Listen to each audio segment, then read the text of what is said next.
poursuivre, permettez-moi de saluer nos invités d'honneur présents aujourd'hui, à commencer par son Excellence Monsieur Oscar Bénédicte, ambassadeur de l'Union européenne à Maurice, Monsieur Anne-Fanny Msoili, chargé de mission à la Commission de l'Océan Indien, ainsi que Monsieur Luc Walter, chargé des relations presse à l'ambassade de France et représentant de son Excellence Monsieur Frédéric Bontemps, ambassadeur de France à Maurice. C'est un réel honneur de vous avoir parmi nous aujourd'hui, dans un cadre aussi enchanteur. Et nous pouvons vous accueillir à l'occasion de notre forum, plus précisément cette troisième édition du forum sur les 17 ODD de l'Indienne-Océanie, proposé par le Journal des Archipels. Entre ma langue qui fourche et mes différentes abréviations, je sens que je vous perds un peu. Non, ça va? À peine 30 secondes d'introduction et je démarre quand même avec un vocabulaire bien aiguisé. Et bien que vous ayez eu le temps d'avaler un, voire deux cafés, certains esprits émergent encore, je le sens. Et vous seriez en droit de me demander, mais Clémence, qu'est-ce qu'un ODD?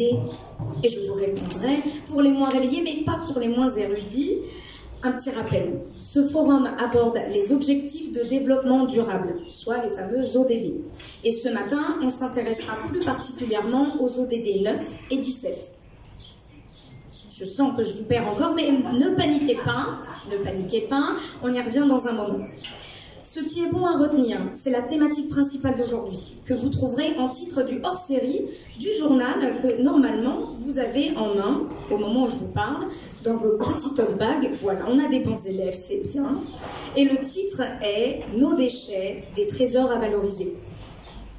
Aujourd'hui, plus que jamais, notre regard sur les déchets doit changer. Si l'idée n'est pas glamour au premier abord, elle est cependant essentielle pour l'avenir de nos îles dépourvues de matières premières. Et c'est ce que nous aborderons aujourd'hui et durant toute la matinée au travers de présentations d'études, mais aussi d'engagement de nos partenaires. S'en suivra ensuite un panel de discussion autour de la question « Comment créer une vraie filière de gestion et de valorisation de nos déchets ?» Puis, un temps de questions-réponses où j'espère entendre un petit peu plus fort vos voix, évidemment vos questions les plus affûtées. Sachez qu'en dernière partie de cette matinée, nous aurons de quoi vérifier si les cafés étaient assez corsés et assez sucrés pour un quiz interactif et un moment d'échange autour toujours du développement durable. Je vois que pour ma part, j'ai épuisé mon temps d'introduction. Il est donc temps pour moi de donner la parole à Monsieur Jacques Romby, directeur du Journal des Archipels, et sans qui ce forum ne pourrait avoir lieu. Sous votre accueil chaleureux, Monsieur Romby.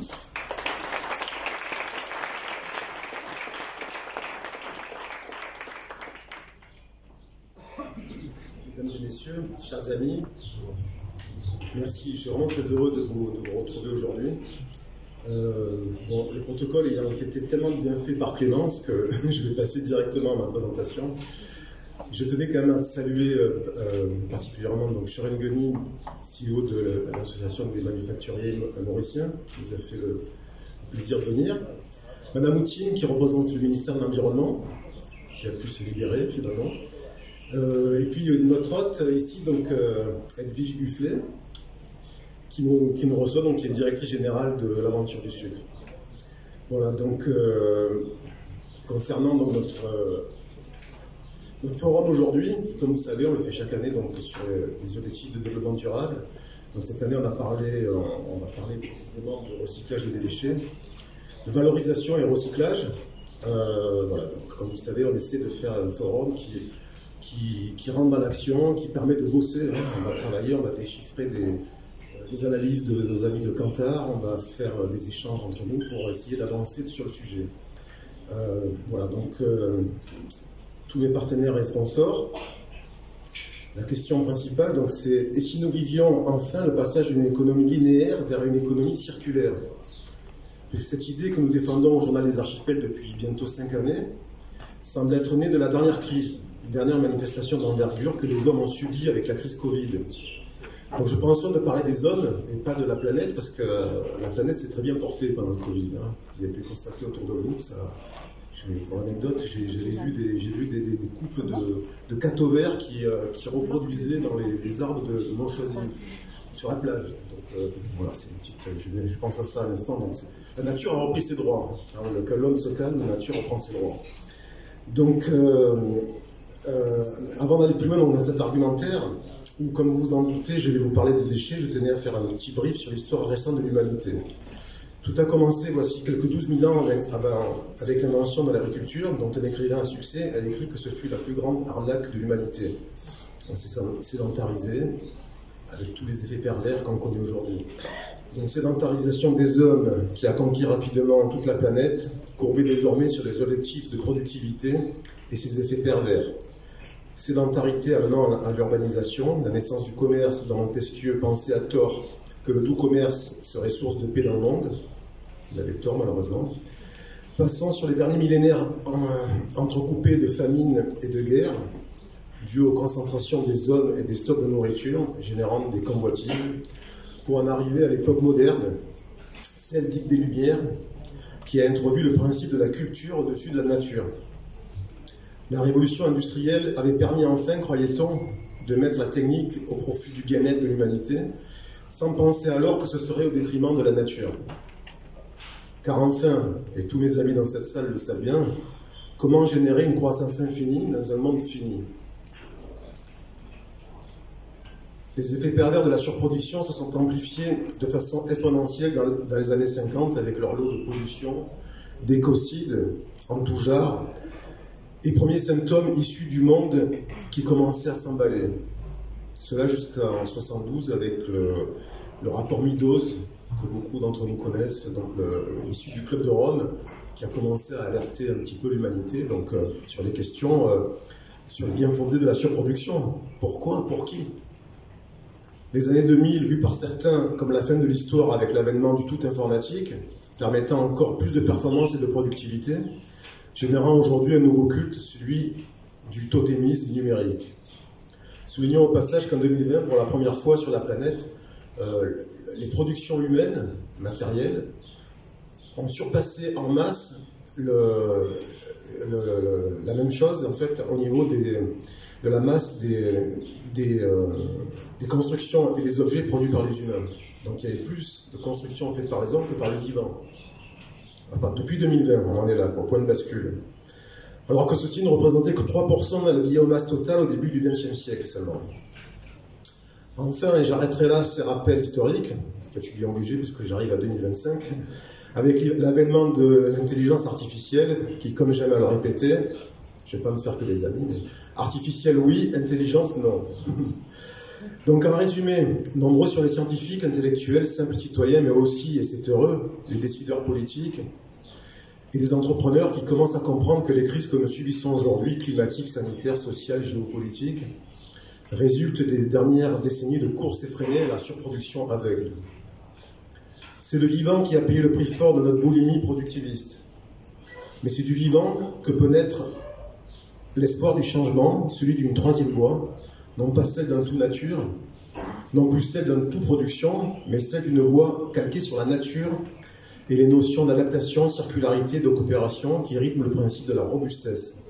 Un principe que l'on redécouvre, qui diffère complètement de celui de performance, qui a dicté nos organisations sociales de type occidental ces 3 derniers siècles. Alors nos déchets dans toute cette histoire, eh bien ils sont le reflet visible de tout ce grand dysfonctionnement. Les montants de déchets que nous distinguons au bord de nos routes et qui sont vomis par nos océans saturés à chaque saison cyclonique ne sont que les parties visibles d'un immense iceberg immergé et mortel. Vous avez sûrement constaté en arrivant les 2 gros big bags de plastique qui sont à l'entrée. En fait, ça correspond, ça nous a été donné gentiment par nos partenaires de DKD Plastique. On a aussi d'autres produits à côté. En fait, ça c'est la consommation, c'est à peine la moitié de la consommation moyenne d'un Mauricien par an. Donc vous imaginez, vous multipliez par 2, vous avez la consommation de plastique par un consommateur moyen. Donc comment transformer nos déchets en ressources pour reprendre la thématique de notre forum et ainsi faire le lien avec cette troisième voie, celle du vivant, du modèle inspiré par la nature. Donc je vais bien sûr laisser répondre mes amis et partenaires qui sont ici, puisque vous êtes les meilleurs experts, je pense, du pays, en tout cas, sur cette problématique que nous allons débattre toute la matinée. et qui, grâce à la coopération régionale que nous essayons de promouvoir avec le Journal des Archipels, ont des messages positifs à apporter. Citons rapidement parmi nos partenaires la belle vitrine mobile représentée par l'Odyssée du plastique, engagée par le navire du même nom et soutenue par la Commission de l'Océan Indien, l'Europe, l'AFD et bien d'autres. Les récentes associations de producteurs et recycleurs développées par des entreprises comme PIM, WeCycle, les innovations issues des pôles de recherche-développement de Colosse Cement, de Gamma Materials, les concepts de vie nouvelle, de nouveaux modèles d'économie circulaire développés par des groupes comme Terra, Attitude, Ciel, Eclosia, MCB ou IR. À La Réunion, les bonnes pratiques basées sur la culture du reuse, la réutilisation, initiée par le roi Merlin, ou encore les dynamiques qui se mettent en place pour les collectivités, pour les collectes, et les valorisations des déchets sous l'impulsion d'industriels comme Suez et Albioma, en partenariat avec les communautés de communes. Donc j'en profite ici pour rappeler que nous organiserons un forum bis sur la même thématique, sous le même format à peu près, à La Réunion au courant du mois de mai. Donc cette année, on essaie vraiment de jouer la carte de la coopération régionale. Comme vous savez, les Réunionnais et les Mauriciens s'inspirent mutuellement des expériences des uns et des autres, les Réunionnais étant bien avancés au niveau des filières REP, par exemple, qu'on va commencer, donc, qui sont pour demain ici, qui commencent déjà en douceur. Voilà, on sera avec des partenaires locaux sur les mêmes questions et bien sûr vous serez invités à vous y rendre, en tout cas à suivre en streaming si possible. Donc pour finir, je tenais à saluer particulièrement mes amis de chez Analysis Kantar qui ont fait confiance au Journal des Archipels depuis le premier jour et qui ont permis d'alimenter une data de qualité qui est au cœur de notre force stratégique aujourd'hui. Les résultats de l'étude réalisée auprès du grand public à La Réunion et Maurice, que vous pourrez découvrir dans les premières pages du hors-série qui vous a été offert, qui est sur chaque chaise ici, représentent des informations précieuses que tous les entrepreneurs et institutions réunis ici. Elles ne font que confirmer les récentes publications de ces derniers mois et qui indiquent que les études montrent que les consommateurs ne se contentent plus de subir, ils arbitrent, sanctionnent ou valorisent en fonction de la transparence, de l'impact social et de la capacité d'adaptation des marques, d'après Nathalie Job qui est ici. Pour son associée Virginie Villeneuve, ces consommateurs cherchent des repères dans un monde invisible, instable. Dans ce contexte, les entreprises doivent faire preuve de rigueur stratégique et de souplesse opérationnelle. Pour cela, il s'agira de communiquer clairement sur la répartition de la valeur, les engagements sociaux et environnementaux, la chaîne d'approvisionnement, mais également de soutenir les collaborateurs, fournisseurs et communautés. Les consommateurs publicitent aujourd'hui ce type d'action. Autant de messages à analyser aujourd'hui et à méditer suivant cette idée que vous connaissez tous. Le meilleur déchet n'est-il pas celui qu'on ne produit pas? Voilà, je vous souhaite à tous un excellent forum.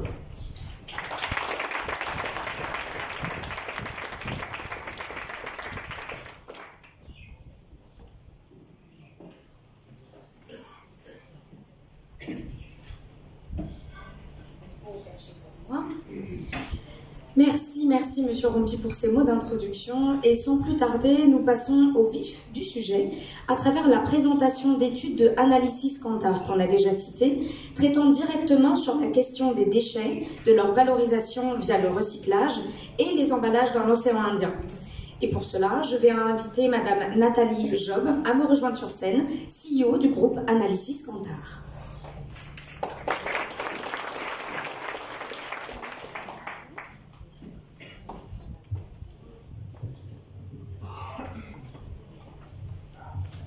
Bonjour à tous.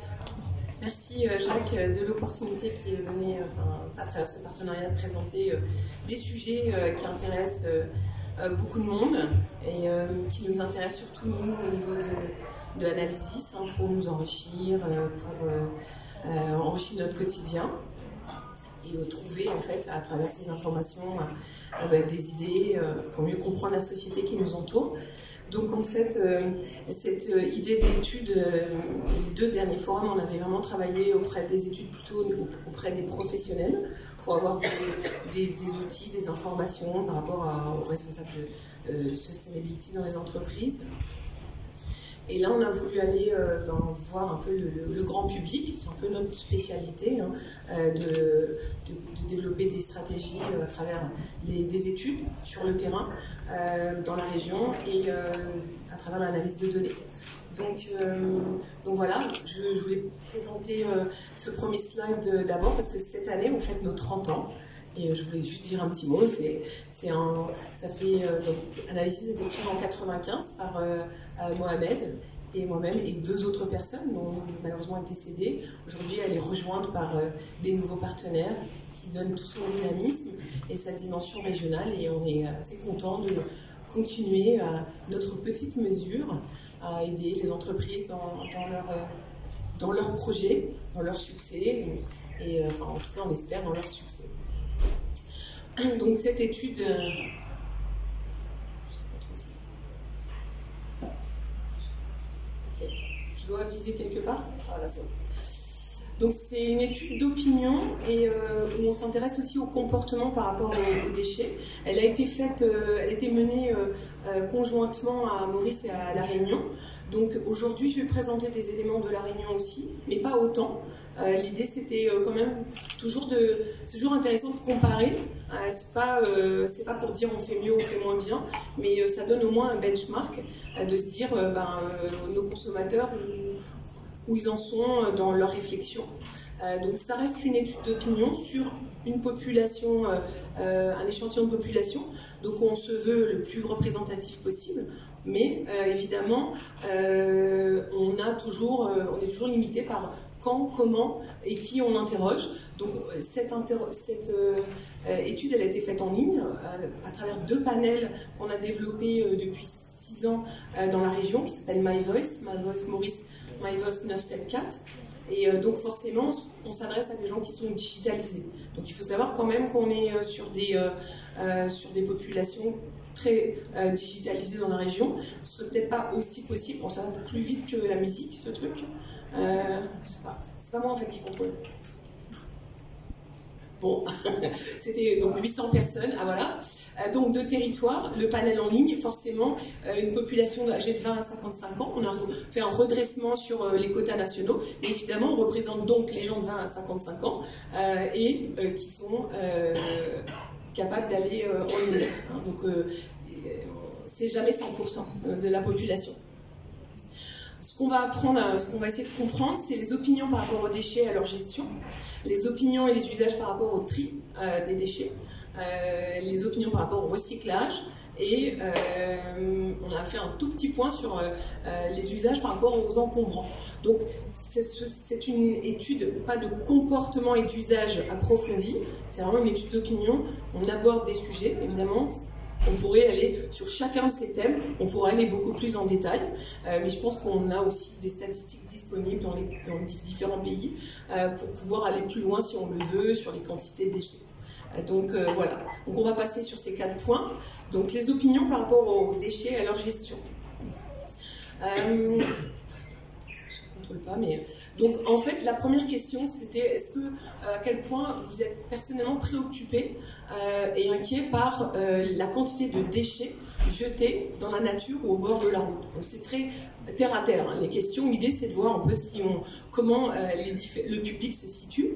Ce qu'on peut voir tout de suite, c'est que ce soit à La Réunion à Maurice, on est tous agacés par tout ça, et ça représente la majorité, enfin plus de 2 tiers, non plus de 2 tiers, de 3/4 des Mauriciens sont inquiets et préoccupés par ces déchets, et que c'est vraiment un sujet en fait qui leur semble important à traiter.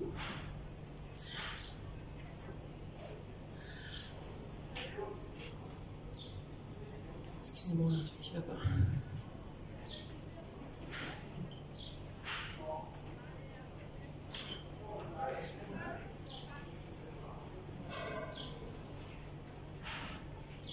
Je comprends pas, ça avance tout seul. Ouais. Voilà. Voilà. Bon. Excusez-moi. Hein.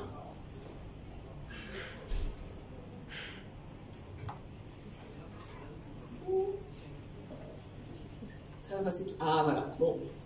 Donc, on a posé une question sur une échelle de 1 à 10. Que pensez-vous de la manière dont on gère les déchets à Maurice ou à La Réunion? Donc, ce qui est déjà intéressant, donc, en haut, c'est ceux qui pensent que c'est plutôt très bien géré, et en bas, c'est vraiment ceux qui disent que c'est très mal géré. Donc, vraiment, on a donné une main. Alors, déjà, ce que vous pouvez voir avec ces deux graphiques, c'est qu'en fait, que ce soit sur La Réunion ou ce soit sur Maurice, en fait, on a quand même peu de gens qui pensent que c'est bien géré. Et c'était assez curieux ce résultat sur La Réunion, parce qu'on pense que les process sont plus développés et qu'il y a eu plus de moyens mis, mais finalement il n'y a que 21% des personnes qui pensent que c'est bien géré. C'est-à-dire qu'il y a toujours, on s'habitue aussi à des situations, et on peut toujours mieux faire. Et à Maurice, on n'est pas loin de 60 qui pensent que c'est vraiment très mal géré. Si on est allé essayer de comprendre pourquoi, en tout cas, on va présenter pour Maurice, les Mauriciens.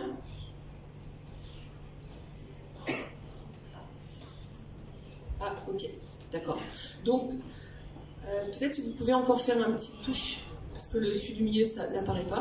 Voilà, encore, allez, voilà. Donc en fait, spontanément, donc là, on n'a même pas présenté des propositions. Pourquoi dites-vous cela? Qu'est-ce qui vous fait dire que c'est mal géré? Donc, la première des choses qui est ressortie, c'était 40% des personnes qui disaient que c'était mal géré qui ont répondu, donc c'était intéressant. Spontanément, donc on écrit ce genre d'informations, on ne leur propose pas, donc c'est intéressant, c'était parce qu'il n'y a pas d'absence, il n'y a pas de tri et il n'y a pas de recyclage. Donc voilà, on ne sait pas où déposer le plastique, il n'y a pas de bac séparé à proximité, même trié, tout est ramassé ensemble. Donc voilà ce qui ressort globalement, il y a des dizaines, des centaines de citations, tout va dans le même sens. Le deuxième, c'est que, qu'est-ce qui vous fait dire ça? C'est mal géré parce que l'environnement est sale, les rues sont sales, il y a des sacs partout, chacun fait ce qu'il veut, le pays est sale. Ça, c'est sur Maurice. Mais je ne vais pas présenter pour La Réunion, là, mais c'est plus ou moins la même chose. Ça, c'est avec... Voilà. Troisième point, troisième raison pourquoi je pense que c'est mal géré, les déchets, c'est les éboueurs passent trop rarement. Globalement, je ne suis pas tout le temps d'accord avec ça, mais bon, en tout cas, c'est le sentiment que ça passe pas. Et surtout, j'ai pas de place pour stocker. Je peux pas, il n'y a pas d'infrastructure proposée pour la collecte, pour le tri, pour la collecte. Et donc, globalement, c'est une des trois raisons. Donc, ça, c'est intéressant parce que c'est spontanément que les Mauriciens ont proposé, ont parlé de ces trois éléments. Donc, on va essayer d'approfondir. Donc, mais d'accord, ok, mais à votre avis, qui devrait faire des efforts? Parce que toujours la question, c'est mal fait, ça va pas. Je retourne la question, donc les chiffres sont des pourcentages, on les a mis en pie chart. Donc, le premier, c'est le grisé. Le grisé, c'est qui devrait faire des efforts. Donc, les consommateurs, il y a quand même beaucoup d'honnêteté, disent qu'en priorité, c'est eux qui doivent faire des efforts. On leur a tellement répété. Limite, moi je pense que c'est du brainwashing, parce que c'est pas forcément mon avis, parce que c'est à tout le monde de faire des efforts, mais en tout cas, les consommateurs pensent que c'est à eux de faire des efforts, même s'ils ne le font pas. En deuxième, on voit effectivement les individus, mais en deuxième, les autorités locales, et que ce soit à Maurice ou à La Réunion, c'est toujours le cas, et les entreprises aussi qui produisent ou les entreprises qui exportent. On a aussi alors à La Réunion, les touristes sont sortis, alors qu'à Maurice, on n'a pas du tout voulu mettre ça sur le dos des touristes, mais plutôt des hôtels. Assez, voilà, deux comportements, deux cultures très différentes. Et donc on voit bien effectivement que on a trois grands domaines. Et ce qui est intéressant dans ces résultats, et on l'avait déjà vu par ailleurs, c'est qu'en fait, les gens ne se cachent pas, ils pensent qu'eux doivent faire des efforts. Maintenant, comment les aider à faire des efforts? Tout le point, procrastination, dissonance cognitive, on a tout ça. Comment on peut passer à... Non, j'ai cliqué trop vite, voilà. Donc, là, maintenant vous pouvez avancer, excusez-moi. Donc, selon vous, qu'est-ce qui, pour aller plus loin, on parle des déchets, quels sont les déchets qui posent le plus de dégâts à l'environnement? Parce que, évidemment, on n'a pas que des scientifiques, vous avez vos propres idées. Donc, ce qui ressort, et ça, c'est vraiment les conséquences d'une communication qui est surtout centrée sur le plastique, à Maurice et ailleurs, c'est un peu l'ennemi numéro 1, c'est vraiment le plastique à usage unique qui ressort, mais on a aussi les déchets électroniques, qui sont cités par la moitié des interviewés, et puis également les déchets industriels. Vous voyez, les produits chimiques, les déchets médicaux, déchets de construction aussi, 22% ressortent, mais on voit vraiment que les grands ennemis sont vraiment clairement identifiés dans l'esprit, et c'est issu beaucoup aussi de la communication qui est faite sur des activités qui sont faites autour de cela. Donc si on parle, on savait un peu qu'ils allaient parler de plastique, donc on pose un peu on essaie de faire un petit focus sur le plastique qui est vraiment identifié comme un problème prioritaire. Si on parle précisément de ça, est-ce que vraiment la pollution plastique c'est un vrai souci? Donc deux questions, pour essayer de voir où se situe. Alors on force, dans une enquête comme ça, on force un peu les gens à se positionner. Évidemment, si on leur avait donné une interview, ce serait beaucoup plus dilué, le comportement. Mais en fait, on voit deux comportements qui ressortent. Il y a vraiment les consommateurs qui sont 45% qui disent la pollution plastique, c'est un problème grave et il faut agir vite. Donc encore, on a beaucoup communiqué dessus. Le message est vraiment clairement passé chez les Mauriciens. Deuxième, la pollution plastique. Je fais déjà ce que je peux, les autres aussi doivent agir. Donc typique, mais c'est important de prendre en compte ces deux choses. C'est-à-dire que vraiment, ok, je comprends que c'est ceux qui pensent qu'il faut toujours agir, d'autres qui disent j'en fais déjà pas mal, quoi. Qu'est-ce qu'ils font les autres? Les autres, c'est les entreprises, le gouvernement, les autorités locales, les autres consommateurs, les distributeurs. Qu'est-ce qu'ils font? À un moment donné, qu'est-ce que je peux faire de plus? Ça, c'est, je pense, prioritaire de réfléchir à ça quand on pense au process sur les déchets. Donc maintenant, on va passer, après avoir vu les opinions rapidement, je pense par rapport à cette gestion des déchets, aller plus loin sur le tri des déchets, les usages et par rapport au tri des déchets. Donc, est-ce que vous avez déjà entendu parler du tri? Bon, déjà, tout le monde en a entendu parler, donc ça c'est intéressant, c'est-à-dire que c'est pas quelque chose qui est complètement, qui sort de nulle part. Bon, on a encore 15% des Mauriciens qui n'avaient jamais entendu parler avant ce moment. La Réunion, c'est globalement 100%, on va dire. Et d'accord. Et est-ce que vous pensez que ça existe à Maurice? Est-ce que le tri des déchets existe à Maurice et à La Réunion? Donc à La Réunion, clairement, oui, bien sûr. 100% quasiment vous disent, oui, ça existe. À Maurice, c'est un peu moins de 58%. On va dire en gros la moitié des Mauriciens pensent que ça existe. Donc il y a une moitié qui pense que ça n'existe pas. Donc chez vous, est-ce que vous faites du tri? Donc en haut, Maurice, en bas, La Réunion. Donc il y a 20% qui disent, et on va voir comment, qui disent qu'ils font du tri, presque tout le temps. On ne peut pas dire qu'ils trient tous leurs déchets, mais ils font du tri. Et 50% qui disent parfois. À La Réunion, on est vraiment dans un fonctionnement complètement différent, avec 70% qui disent qu'ils trient tout le temps.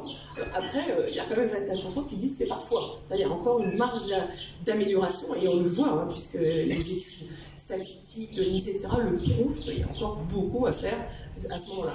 Et pour aller un peu plus loin, pour comprendre si c'est vraiment un comportement qui est en train de s'ancrer dans les comportements de consommation à Maurice, est-ce que vous avez des amis, est-ce que vous connaissez des gens qui trient? À La Réunion, c'est 74% qui disent oui, je connais, j'ai des amis qui trient tout le temps. Et à Maurice, c'est 32% qui disent je connais des gens qui le font. C'est-à-dire, 70% ne connaissent personne qui fait du tri. Donc, c'est pas un sujet, on ne sait pas ce que les autres font. Et donc, du coup, on pense qu'ils ne le font pas. Donc, ça vous plante un peu le décor en termes d'information, d'éducation, de sensibilisation, de comportement. Il y a beaucoup à faire, encore beaucoup à faire. Donc, sur le tri du plastique, pour aller plus loin, puisqu'il y a quand même des gens qui disent qu'ils trient parfois, d'autres qui trient de temps en temps, qu'est-ce que vous faites? Qu'est-ce que vous faites de vos emballages et bouteilles en plastique? Alors, en gros, si on devait aller dans le détail, on voit que c'est plutôt les bouteilles. Les emballages ne sont pas vraiment triés à Maurice. Surtout les emballages sales, c'est un vrai souci. Toujours, qu'est-ce qu'on peut trier? Donc, globalement, les poubelles les prennent à Maurice. 30% disent que les camions poubelles. Alors, on sait très bien que s'ils les prennent, c'est pour les mettre dans le même camion. Donc, voilà. Mais en tout cas, Et ça, c'est quelque chose qui ressort aussi tout le long de l'étude. On trie, mais tout est mis ensemble, donc voilà, il n'y a plus d'intérêt. Mais en tout cas, eux, ils avaient séparé. Ils avaient trié leurs déchets. Ils avaient trié, mais bon, les poubelles, après, ils ne savent pas. Ils ne savent pas ce qui se passe derrière. Il y a quand même 53% de ceux qui trient, hein, on est bien d'accord, hein, c'est pas 53% des Mauriciens, de ceux qui trient, qui les déposent. Donc, ceux qui ont fait le geste de tri, ils vont aller les mettre dans des containers à disposition sur le territoire. Et puis, il y a une partie qui réutilise. On voit qu'à La Réunion, c'est quand même beaucoup plus. Et il y a effectivement les deux modes de collecte. Ça va dépendre des communes. Il y a des collectes où on ramasse les fameuses poubelles jaunes. Et il y a des endroits où il n'y a pas de poubelle jaune. Et bien, il faut aussi bouger et aller au container. Donc voilà, c'est assez bien clair. Et ça dépend des impôts locaux que vous payez, globalement. Voilà. Donc ça, c'est sur le plastique. Maintenant, on passe sur le verre, le slide d'après. Que faites-vous? Donc ceux qui trient le verre, qu'est-ce qu'ils en font? Donc à Maurice, ben, c'est pareil, ils ont un sac et ils ont mis les poubelles à côté et c'est pris. Après, on ne sait pas. Il y a ceux qui déposent, il y a de plus en plus d'offres de containers de verre. Effectivement, et ça c'est un autre souci parce qu'il y a des gens qui mélangent hein, les containers, ça c'est d'autres soucis. Et puis il y a, ça c'est vraiment le point fort, c'est ingrained dans les comportements des Mauriciens, c'est la réutilisation, pas forcément des bouteilles, mais des pots. Je suppose que vous avez tous quelqu'un dans votre famille qui collectionne les pots. Moi j'ai mon mari. Donc je sais très bien, il y en a, j'ai un store de pots hein, pour faire des achats, enfin, on a toujours besoin de pots. Et c'est vrai que c'est quelque chose de très très ancré à Maurice. Donc voilà, la réutilisation sort vraiment comme l'élément, mais en tout cas au niveau du tri, on peut passer. Donc à Maurice, donc pareil, donc là ce sont des réactions spontanées, donc on a demandé aux gens d'écrire, il y a des gens qui nous ont écrit des romans d'ailleurs, et donc qu'est-ce qui vous empêche? Parce que quelquefois quand on propose des propositions, bon, les gens sont obligés de cocher quelque part, et c'est pas forcément, donc quelque chose qui est classique dans des nouveaux comportements, le manque de temps. C'est-à-dire que quand on procrastine, quand on ne fait pas quelque chose qu'on pense qu'on devrait faire, on va toujours dire qu'on n'a pas le temps. Et donc d'où l'importance de rendre les process faciles pour le consommateur, la proximité, l'utilisation, enfin, il faut toujours simplifier. Et ça va aller de pire en pire, hein, parce que tout le monde a tout en quelques clics, et les efforts sont difficiles, même si on a une conscience écologique forte. Parce que c'est perçu comme une tâche qui est supplémentaire, on n'a pas le temps, et j'oublie, enfin voilà. Donc on n'est pas dans quelque chose qui va rentrer dans le quotidien. Le manque de place, ça revient aussi beaucoup à La Réunion, où les gens en appartement et tout, le tri consomme énormément de place. Ça, c'est un vrai souci. Et si on ne veut pas qu'il consomme de place, il faut du ramassage fréquent. Ou aller déposer fréquemment, c'est pas toujours possible. C'est vraiment un problème. Et ça entraîne beaucoup de comportements de gens qui laissent en fait leurs poubelles de verre, etc. à droite à gauche. Hein. On le voit par exemple en France où il y a beaucoup de déchetteries. Malgré ça, souvent c'est rempli, c'est plein. Enfin, c'est quelque chose que je connais un peu, donc c'est assez compliqué. Le troisième qui est un peu moins cité, mais je pense que c'est intéressant de quand même de prendre tout ça en compte quand on fait une stratégie et qu'on veut améliorer les comportements, le fait qu'on ne sait pas trop comment se faire, on ne sait pas les règles, comment il faut faire, à quoi est-ce qu'il faut... à La Réunion, par exemple, il y a des nouvelles procédures qui fonctionnent. Le gros problème, c'est les pots de yaourt. Toujours la question, est-ce que les pots de yaourt vont dans le plastique ou pas? Et c'est vraiment quelque chose. Vous allez à Londres, j'ai récemment passé un peu de temps en famille là-bas, en fait, les pots de yaourt sont recyclés dans le plastique, mais il faut les rincer. Vous allez à Paris, 2 semaines après, les pots de yaourt ne sont pas recyclés, parce qu'ils sont sales. Vous allez dans une autre commune, c'est autre chose. En fait, on est perdu, hein. C'est compliqué. Personne ne fait la même chose, donc le consommateur, c'est pas toujours, et s'il va en ligne, il n'a pas forcément la bonne information. Et puis toujours le manque d'habitude publique qui est lié au manque de temps. On est vraiment dans un comportement qui est au début, et il faut faire énormément d'efforts pour que ça devienne exactement comme tous nos autres comportements d'hygiène, etc. Il faut que ça rentre et que ça prenne du temps, et il faut que ça soit encouragé de différentes façons. Vous pouvez changer le slide. Rien. D'accord. Qu'est-ce qui vous encouragerait à faire le plus souvent le tri de déchets? Donc voilà. Qu'est-ce qui vous... Bon, pareil, hein, la facilité, l'accessibilité des moyens. Donc on voit bien disposer des poubelles à la maison. Donc on a besoin d'équipements, hein, d'infrastructures d'équipements. On aimerait qu'il y ait des collectes organisées, des ramassages plus réguliers. Ça nous aiderait. Ça, c'est clair que c'est vraiment la clé. Évidemment, ça a un coût. Et puis, on aimerait aussi mieux comprendre le lien entre ça et la planète. Les gens ont une conscience écologique qui est là, mais en fait, on passe toujours le lien entre les choses. Comprendre en fait le lien entre le plastique qui traîne et vraiment les conséquences sur la planète, et d'être motivés. Ils pensent que ça pourrait les motiver leur entourage d'avoir une meilleure connaissance de ça. Effectivement, ça c'est de l'éducation. Passer.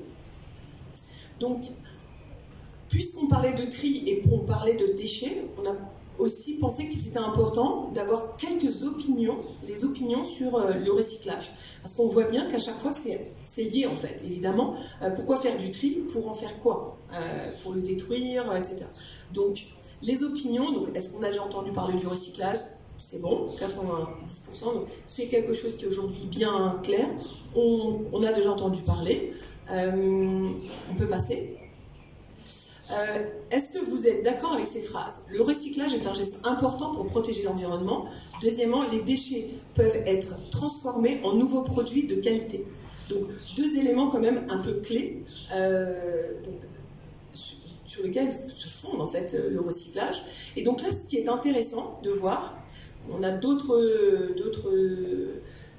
je ne l'ai pas montré dans cette présentation, mais il y avait un graphe un peu comme ça qui parlait de l'importance du danger du plastique. Le vert foncé représente les gens qui disent tout à fait d'accord, et le vert clair d'accord.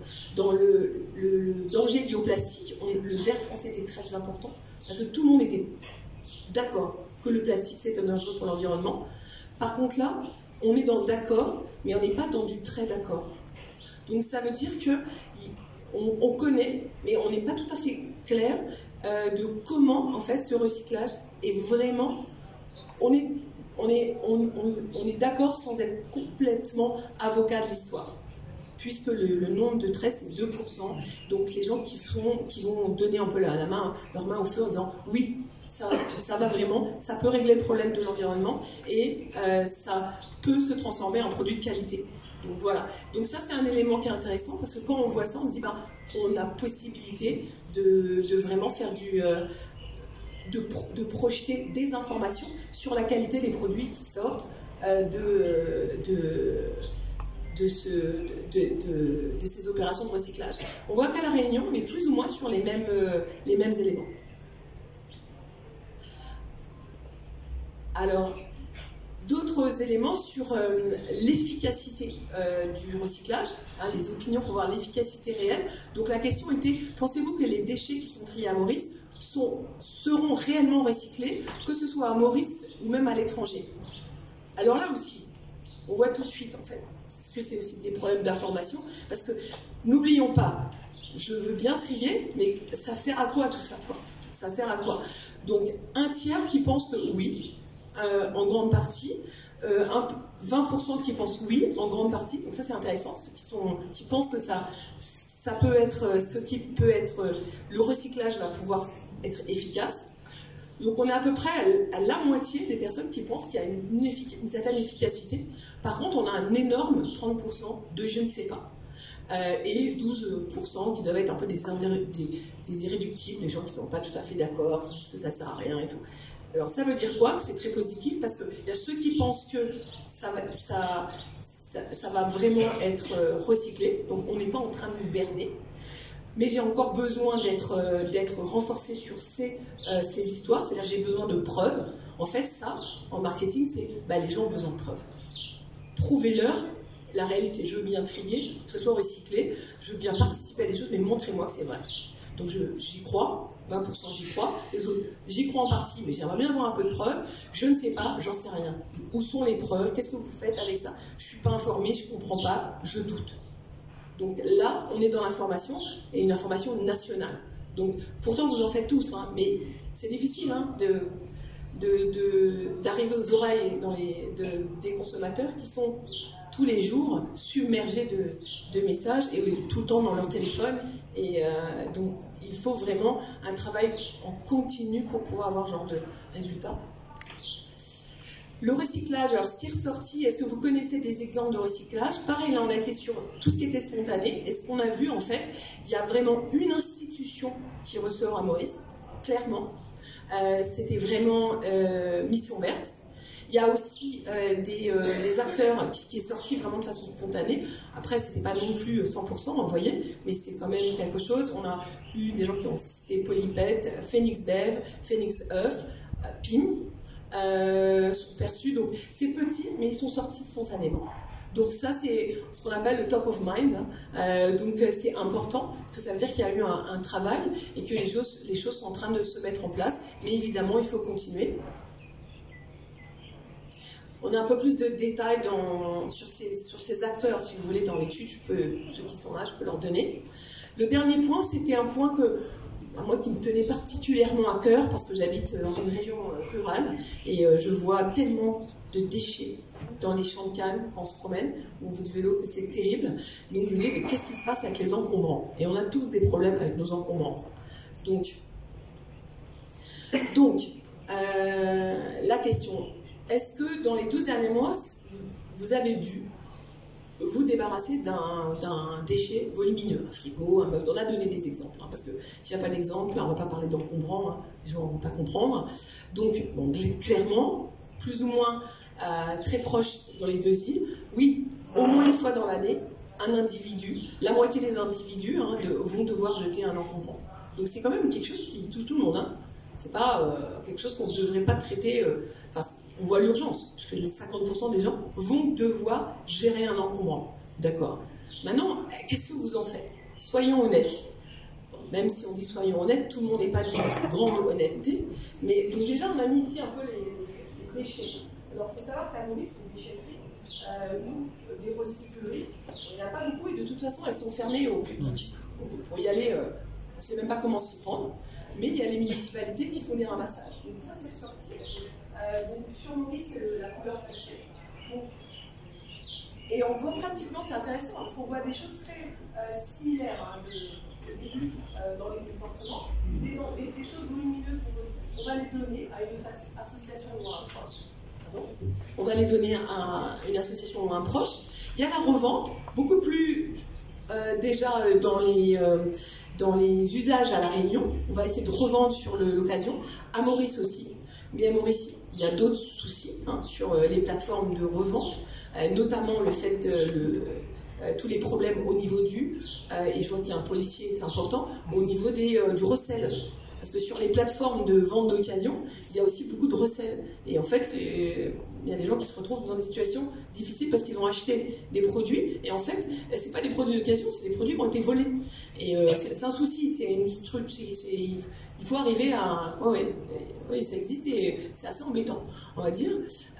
Donc il y a des gens qui les gardent, donc ils ont des stocks. Et donc à Maurice, on les garde, parce qu'on les met dans un coin, ça traîne quelque part. Et puis après, évidemment, très différent entre La Réunion et Maurice, oui, je les dépose dans une décharge ou dans une déchetterie. Donc évidemment, c'est un comportement très habituel à La Réunion, parce qu'il y a des déchetteries, on le voit bien. Et sûrement que les gens pensent qu'il n'y en a pas assez. À la Maurice, c'est très compliqué, parce qu'il va falloir travailler avec faire débarrasser par quelqu'un, un camionneur qui a un permis qui va lui permettre de rentrer. Et puis, qui vous dit qu'il va le faire, et vous lui avez même donné 500 améroupies pour le faire, mais vous ne suivez pas à la trace. Vous ne savez pas si votre déchet est vraiment... Voilà, vous ne savez pas s'il n'a pas été trois... Voilà, enfin, c'est la réalité de tout ça. Donc c'est assez compliqué. Et puis, ce qu'on doit mettre en avant, c'est aussi le fait qu'on compte sur les districts.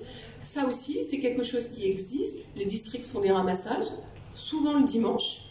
Mais honnêtement, il faut être au courant. Peu de communication, c'est vraiment du bouche à oreille. Il y a des gens qui le savent, des gens qui ne le savent pas. Donc du coup, on n'a pas forcément le comportement. Et, il faut sortir le vieux frigo au bon moment. Il faut encore pouvoir aussi le charger. le dimanche, parce qu'on ne peut pas bloquer le devant de sa grille ou de son... Donc il y a pas mal de comportements, on voit, qui sont encore à développer, mais qui sont là quand même. Hein. Donc voilà. Ah, et puis, non, c'est intéressant, si on peut revenir, on a quand même 3%, donc on avait mis... là, je le revois.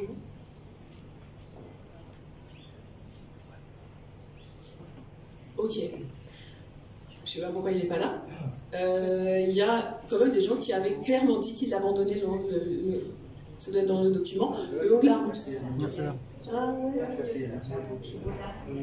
Oh là là, excusez-moi, c'est très loin. Donc 4% qui avouent.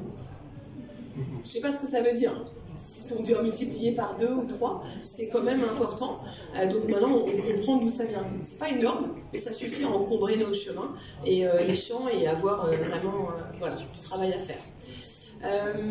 Évidemment, est-ce que vous connaissez un service ou un lieu à Maurice où on peut déposer donc voilà, il n'y a que 19% des Mauriciens qui connaissent les lieux où on peut déposer des déchets, mais de toute façon, encore une fois, c'est pas ouvert en public. À La Réunion, oui. Et est-ce qu'on serait prêt à payer pour un ramassage de ces déchets volumineux? 51% ont dit oui. On a testé des prix, je ne vais pas présenter, ce serait vraiment, vraiment en dessous de 500 roupies pour des grosses choses. Maintenant, voilà, c'est encore un travail à faire. Je pense que là, il y a des solutions, il y a des coûts, mais c'est vrai que la situation est telle que si en plus, dans la situation économique qu'on est actuellement, d'ajouter une contrainte financière aux consommateurs, je pense que c'est vraiment pas la solution, quoi. Donc il va falloir trouver d'autres solutions.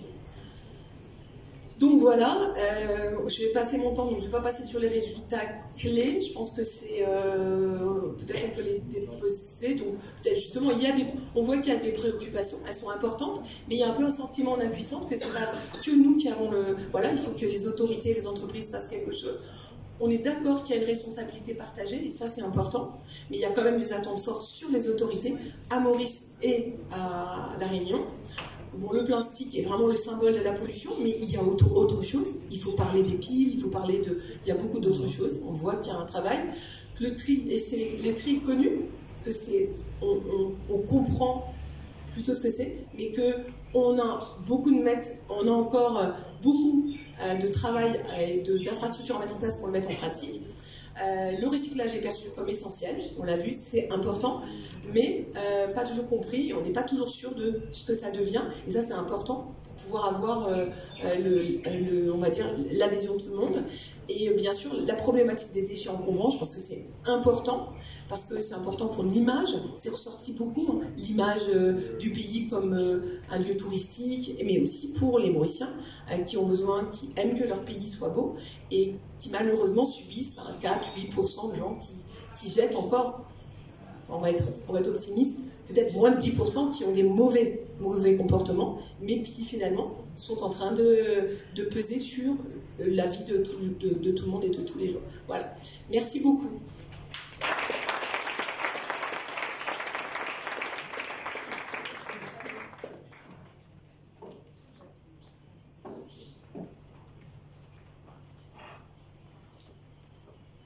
Merci Nathalie pour ces mots qui donnent matière à, non pas à recycler, mais à réfléchir.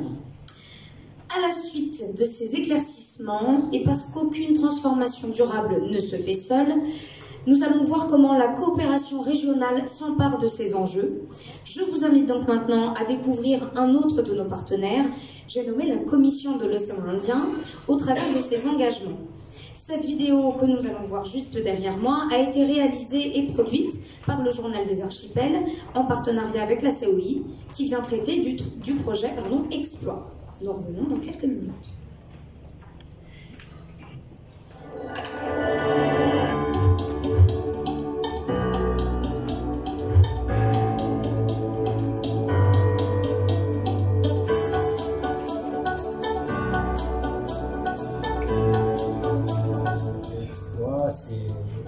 C'est l'abréviation, mais c'est l'expédition de déchets plastiques dans l'océan Indien. C'est un programme financé par l'AFD, co-financé également avec le Fonds français pour le développement mondial. On va intervenir dans l'ensemble des États membres de CEI, notamment le Comores, Madagascar, Seychelles, Maurice et de la Réunion et de la France. C'est un projet de 5 ans qui va viser justement à cette notion d'apporter des solutions face à la pollution plastique. Et rappeler aussi que ceci répond au programme de nos États, notamment les programmes mis en œuvre par la Commission de l'Océanie. Donc le projet Explorer répond justement par rapport au plan d'action de la CEF et la gestion des déchets. Et de là découle ce projet pour intervenir justement, apporter des solutions et aussi renforcer les capacités des acteurs. Comment est-ce qu'on pourrait impliquer le secteur privé dans la gestion des déchets plastiques? Et cela remonte sur cette notion d'économie circulaire. Comment est-ce qu'on peut transformer les déchets en matériel, en équipement, et aussi apporter de la valeur, de la plus-value face à nos communautés qui sont aussi démunies. Le projet Expédition Plastique Océan Indien est structuré autour de 4 axes. Un premier axe, c'est l'appui aux porteurs de projets d'économie circulaire. Un troisième axe, c'est l'appui aux politiques publiques des États membres et le renforcement de capacités. On a aussi un axe important de sensibilisation du grand public et des jeunes, des scolaires, et un travail avec des médias pour sensibiliser les populations. Et puis enfin, un dernier axe, c'est le volet scientifique qui vise à mieux connaître l'origine, l'impact, la quantité de pollution, des pollutions plastiques dans l'océan Indien pour guider les politiques publiques et puis alimenter aussi la production de connaissances de nos États membres. L'appel à projet d'économie circulaire, il vise à appuyer des solutions innovantes en matière de lutte contre les pollutions plastiques. Ça peut être des projets de recyclage, mais aussi on va beaucoup rechercher des projets de réduction des pollutions plastiques, donc réduction des usages de plastique ou réutilisation des plastiques. On va dans un premier temps sélectionner 10 porteurs de projets. On va les aider avec un dispositif d'incubation à renforcer leur projet, à améliorer la structuration de leur projet. Et au niveau de la phase 2, on aura 3, peut-être 4 qualifiés qui vont également bénéficier d'un appui financier de subventions jusqu'à 50% du budget total de leur projet à hauteur de 50 000 €.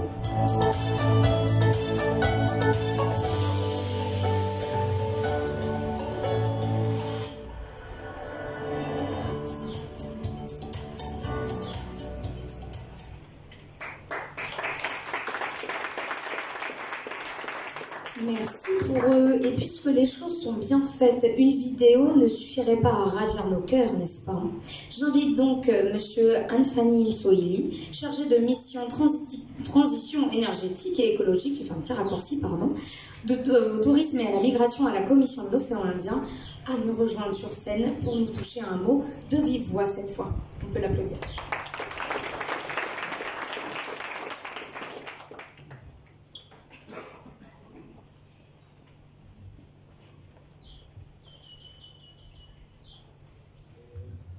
Je me demande si je devrais encore dire un mot parce que la vidéo a tout dit. Mais comme le journal des archipels l'indique, on va essayer quand même de vous dire quelques mots de la Commission de l'Océan Indien. Sur ce, Monsieur, Son Excellence l'ambassadeur de l'Union européenne, Monsieur le représentant de l'ambassade de France, Madame la représentante du ministère de l'Environnement, chers invités à vos titres, rang et qualité, chers partenaires, chères dames, messieurs, bonjour. Pour moi, c'est un réel plaisir de me retrouver ici ce matin en face de vous à l'occasion de ce forum des ODD initié par nos amis Journal des Archipels. Au nom du secrétaire général de la COI, à mon nom personnel, je tiens vraiment à saluer cette initiative et surtout vous rappeler que la collaboration du journal des archipels avec la CEI ne date pas aujourd'hui. Et d'ailleurs, il a été notre parrain lors des 40 ans de la CEI. Il y avait un supplément spécial qui parlait des activités et de tout ce qui est action de la CEI. Et j'ai saisi cette tribune pour vous remercier de tout ce que vous faites pour la Commission de l'Océan Indien, pour les îles en général. J'allais saluer au passage exactement aussi la présence de Monsieur l'ambassadeur de l'Union européenne et le représentant aussi de l'ambassade de France, de toutes leurs actions. Ce sont des partenaires fidèles à la Commission de l'océan Indien et c'est le lieu aussi de le dire qu'ils soient remerciés au passage. Et ceci étant, la cause qui nous réunit ce matin, évidemment, c'est les déchets. Les déchets, le journal des HP l'a dit, un trésor. Et donc, je pense que la Commission de l'océan Indien a pu trouver le juste milieu pour justement concilier entre gestion des déchets, renforcement des capacités et tout ce qui est économie circulaire autour. Donc, de cela, j'allais dire qu'au niveau régional, il y a des instruments, notamment la Convention de Nairobi, qui est une convention régionale qui regroupe l'ensemble des États de la COI, mais également élargie à l'ensemble des États africains qui logent la côte est de l'Afrique, et notamment depuis le nord jusqu'au sud, plus l'ensemble de ces États qui se retrouvent. Donc, la Convention de Nairobi, justement, nous avons les 5 États membres de la COI qui sont partenaires à cette convention. Et de cette convention, justement, la Commission de l'océan Indien s'est donnée volontaire, s'est dit volontaire, accompagnée pour une élaboration d'une stratégie régionale en termes de gestion des déchets plastiques.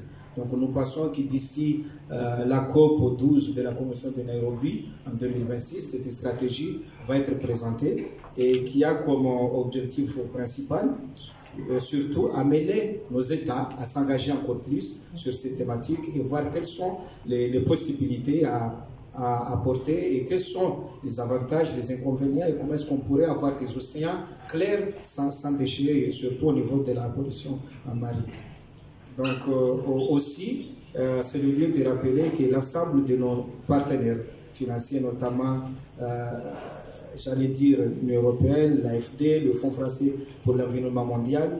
Il y a aussi d'autres, comme les Nations Unies et la Banque mondiale et d'autres partenaires financiers multilatéraux qui se joignent à la cause de la COI pour essayer d'apporter des éléments sur le développement d'une manière générale.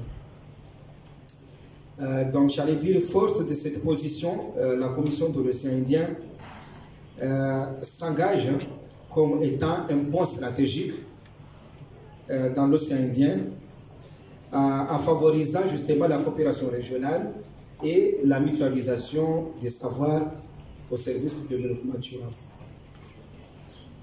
J'allais dire aussi qu'à travers toutes ces actions, ça a été dit ici tout à l'heure, il y a un plan régional de gestion des déchets initié par la Commission de l'océan Indien et c'est de là découle ce projet Exploit que nous avons présenté tout à l'heure qui va dans le sens de concilier entre la recherche scientifique et le changement de comportement, impliquer le secteur privé pour justement trouver des solutions durables à la gestion des déchets plastiques.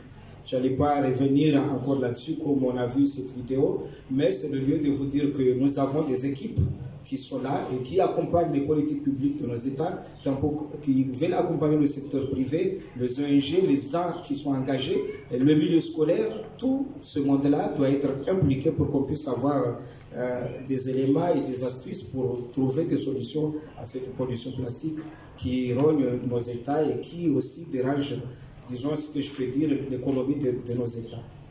Et il est bon de rappeler que la Commission de l'océan Indien est la seule organisation composée des îles au niveau de l'Afrique et commence depuis l'océan Indien jusqu'au de l'autre côté où nous avons Sao Tomé et Principe, Cap-Vert et autres. Donc la Commission de l'océan Indien, surtout dans les enjeux du climat, nous fédérons nos actions et nous mutualisons tout ce qui est savoir-faire pour essayer de trouver des solutions à cette, disons, à cette problématique qui est d'ordre mondial.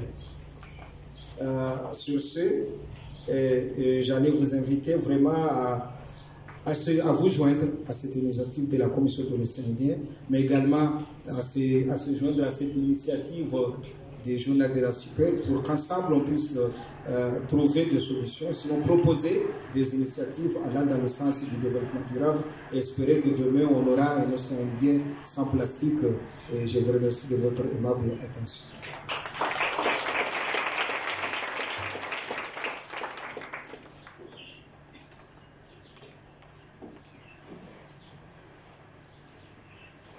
Merci. Merci beaucoup, Monsieur Msoili. Pour rester toujours dans la thématique de l'eau, nous n'avons pas vraiment de pause café, mais si vous le désirez, tout en discrétion évidemment, vous pouvez vous restaurer au bar qui est juste là. Et puis maintenant, on va quitter les flots de la COI pour poser un petit pied à terre, puisque notre prochaine vidéo, elle, n'a pas autant le pied marin. Il n'y a pas de durabilité sans action concrète, et pour cela, nous allons découvrir comment le groupe Ciel valorise les déchets à travers ses projets industriels, notamment à la nouvelle usine de la cité Mangalcan, et on se retrouve juste après.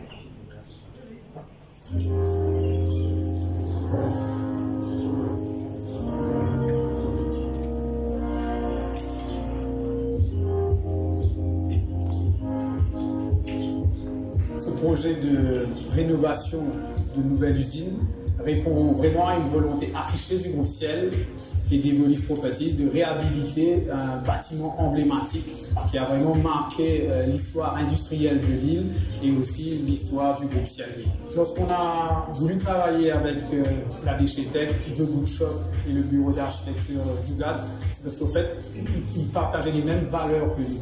C'est-à-dire qu'on voulait vraiment s'assurer que tout ce qu'on faisait était fait pour l'environnement et pour le social. Oui, quand on voit qu'on a réemployé les objets existants, qu'on a réutilisé et on a su conserver l'identité de ce bâtiment, mais en le modernisant, je pense que le challenge il a été relevé. Avec nos partenaires, lors du démantèlement, nous avons essayé d'identifier quels étaient les matériaux qui pouvaient être réintégrés dans l'industrie. Il y a pas mal de matériaux qui ont été upcycled, mais il y a certains qui ont été aussi réinjectés dans l'industrie circulaire. C'est un bâtiment qui est immense de mémoire, c'est 12 018 mètres carrés et c'est rempli de... Alors moi j'aime pas dire déchets, j'aime dire les ressources. Désir, moi on a plutôt ces yeux qui pétillent, donc on était plutôt super excités à l'idée de dire waouh, on va pouvoir utiliser plein de choses qui sont là-dedans, mais comment est-ce qu'on va faire? On a retrouvé ces meubles en piteux état et on a relevé le défi de les recycler, de leur donner un petit caractère moderne et de le réutiliser. Donc notamment aujourd'hui, vous pouvez voir, si vous vous baladez à travers les couloirs, vous allez trouver une ancienne bibliothèque, mais avec une jolie couleur qui lui donne un côté pop. Les tables de tissage qui étaient autrefois utilisées par les opérateurs font aujourd'hui partie intégrante de la décoration du restaurant. Et finalement, c'est toute cette démarche un peu de upcycling que nous avons voulu pousser plus loin. S'occuper de la gestion de tous les matériaux à reclasser, à voir qu'est-ce qu'on pouvait réutiliser, retransformer. Et tout ça était possible parce qu'on a eu une belle équipe très hétéroclite, mais ensemble, c'était une belle aventure humaine. En termes d'impact environnemental, c'est 293 tonnes qui ont été pesées et sorties de l'usine, 11% qui ont été valorisées par le recyclage ou la redistribution, donc c'est 11%. Il y a 4,6 tonnes qui sont venues pour la réhabilitation du local. Donc cette philosophie de gestion de nos déchets et de notre réduction de nos émissions carbone a toujours fait partie prenante de notre stratégie sur ce projet. On a pris en compte déjà l'orientation, les cross-ventilation. Donc on a créé des ouvertures, on est venu réfléchir à comment aérer de manière naturelle. Aujourd'hui, il est vrai qu'on a 20% d'économie en énergie par le fait d'avoir créé ces nouvelles ouvertures. Donc en termes d'impact social, on va parler de 4480 heures de travail qui ont été distribuées aux gens le plus proche possible localement. Et c'était ça en fait l'idée, c'était de refaire vivre l'usine et l'endroit avec beaucoup plus de gens, de le moderniser aussi avec les besoins du jour. Lors du processus de rénovation, je peux vous assurer qu'à chaque fois que nous avions un site meeting ou un site visit, il y avait toujours quelqu'un qui arrivait et qui nous disait « Vous savez, mon père a travaillé là, ma mère a travaillé là ». Et finalement, ça lui faisait vraiment plaisir de revoir ce lieu. Et je pense que ça lui faisait vraiment plaisir de surtout revoir, vivre ce lieu. Et pour moi, cette histoire est vraiment intéressante parce qu'elle montre à quel point le bâtiment a pu transmettre de génération en génération un espace de vie et de travail à la communauté avoisinante.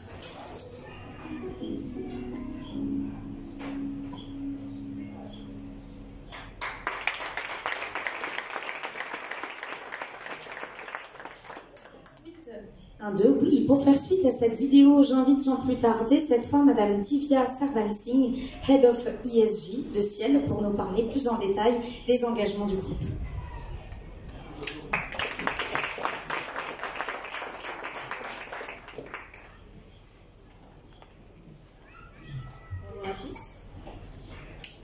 Merci de nous donner l'opportunité de parler de groupe ciel.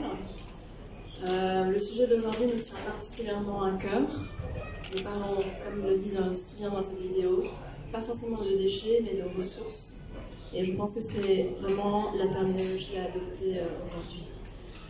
Le groupe ciel, nous avons une stratégie Sustainability 2020-2030, donc un plan à 10 ans, que nous avons fait en fait avec une approche bottom-up, c'est-à-dire qu'on a vraiment été consulté, c'était un processus collaboratif, tous nos collaborateurs afin de déterminer des objectifs avec des indicateurs de mesure concrets à horizon 2020-2030.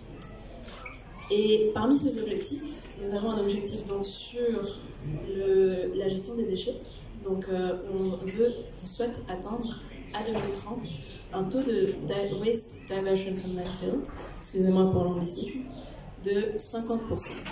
Il s'agit de 50% à travers tous nos sites, donc à Maurice, mais également à Madagascar, en Ouganda, en Inde, au Bangladesh.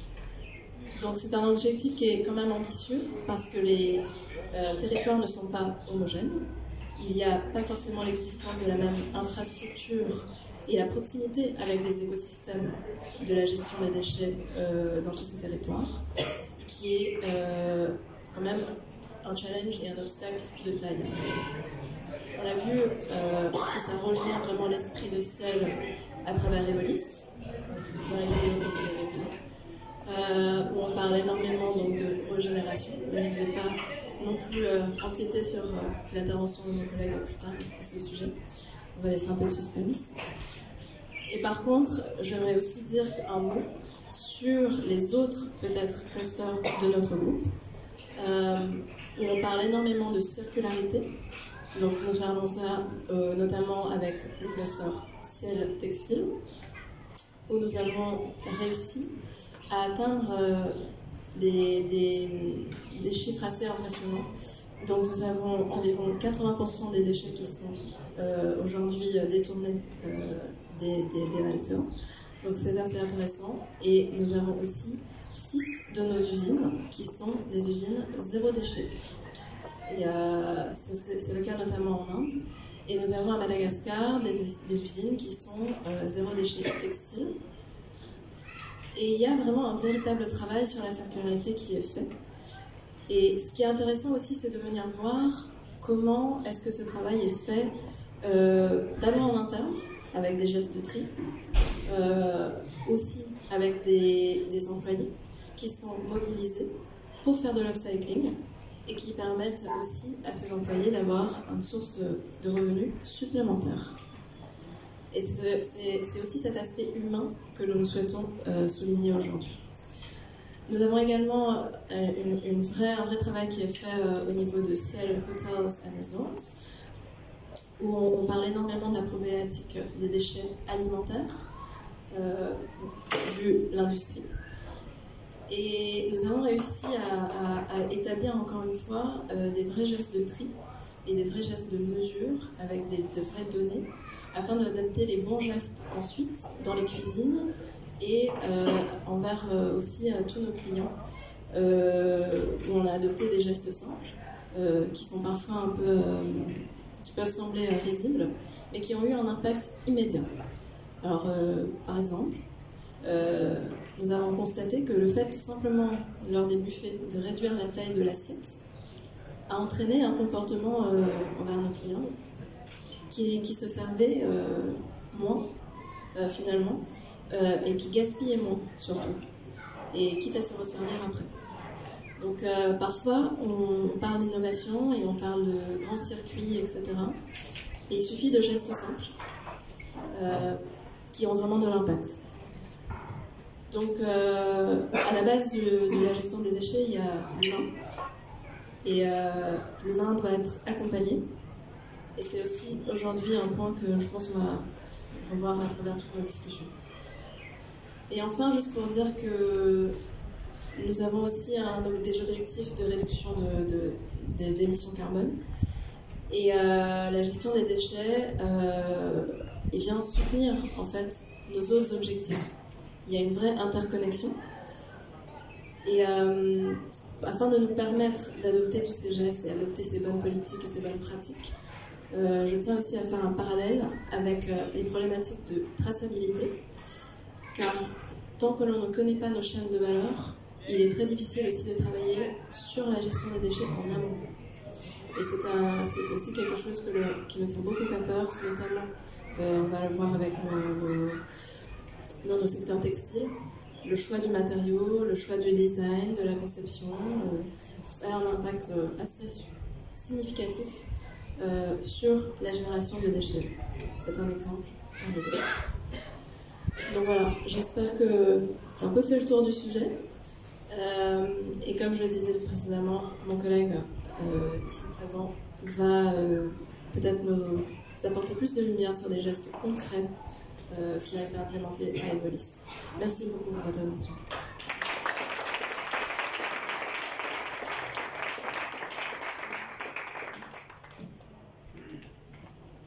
Merci beaucoup, vous nous avez très bien vendu la seconde partie de cette journée justement. Notre très attendu panel de discussion, c'est le moment ici de croiser les regards, d'affronter les réalités du terrain, parce que valoriser nos déchets, c'est aussi repenser nos circuits, mais également nos habitudes. Ce panel a pour thématique suivante « Comment créer une véritable filière de gestion et de valorisation de nos déchets ?» Et il sera modéré par Madame Amandine Ardouard-Doronnet, Head of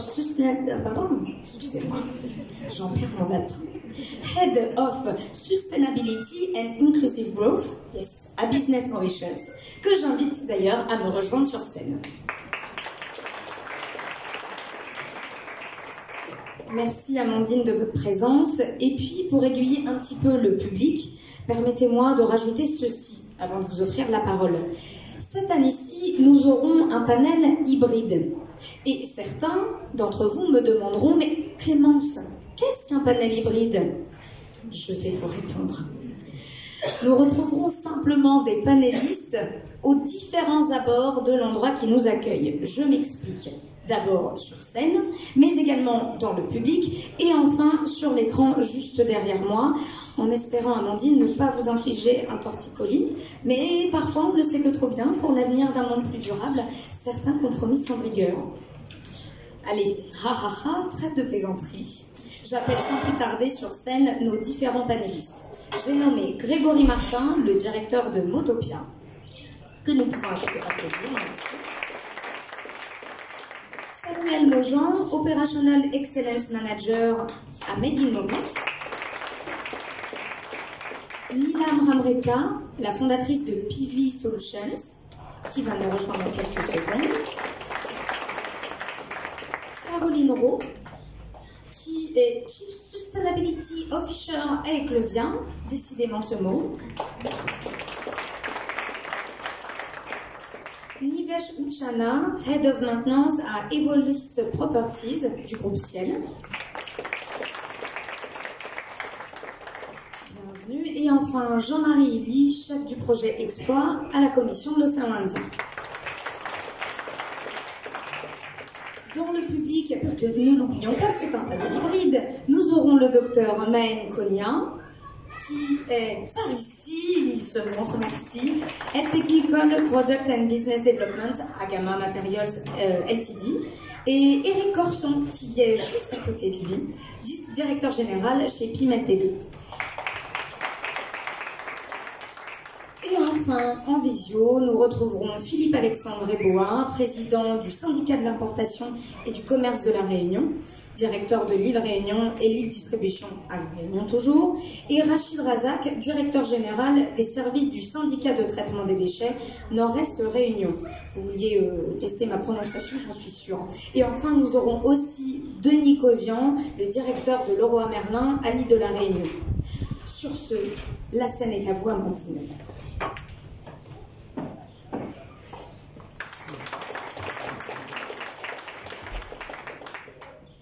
Bonjour tout le monde, je suis ravie d'être là aujourd'hui. Bien, ça va, vous allez bien, vous vous sentez bien. Alors, nous allons discuter économie circulaire, vous l'avez compris. On a eu beaucoup de statistiques intéressantes ce matin et ça aide toujours de ramener toute cette information à du concret quand on voit comment est-ce que les entreprises et les associations et les consultants essayent et arrivent à implémenter des projets qui aident nos îles à avancer sur le thème. Alors, on a beaucoup de personnes sur cette table de discussion. Alors, je vais vous demander de garder vos 6 minutes, s'il vous plaît, messieurs, mesdames. Vous avez un time devant vous. Je suis stricte. La discipline, c'est important. Alors, on va lancer la conversation avec Grégory. Est-ce que tu peux, s'il te plaît, nous donner un regard sur 2025? Où sommes-nous? Qu'est-ce qu'on a réussi à faire?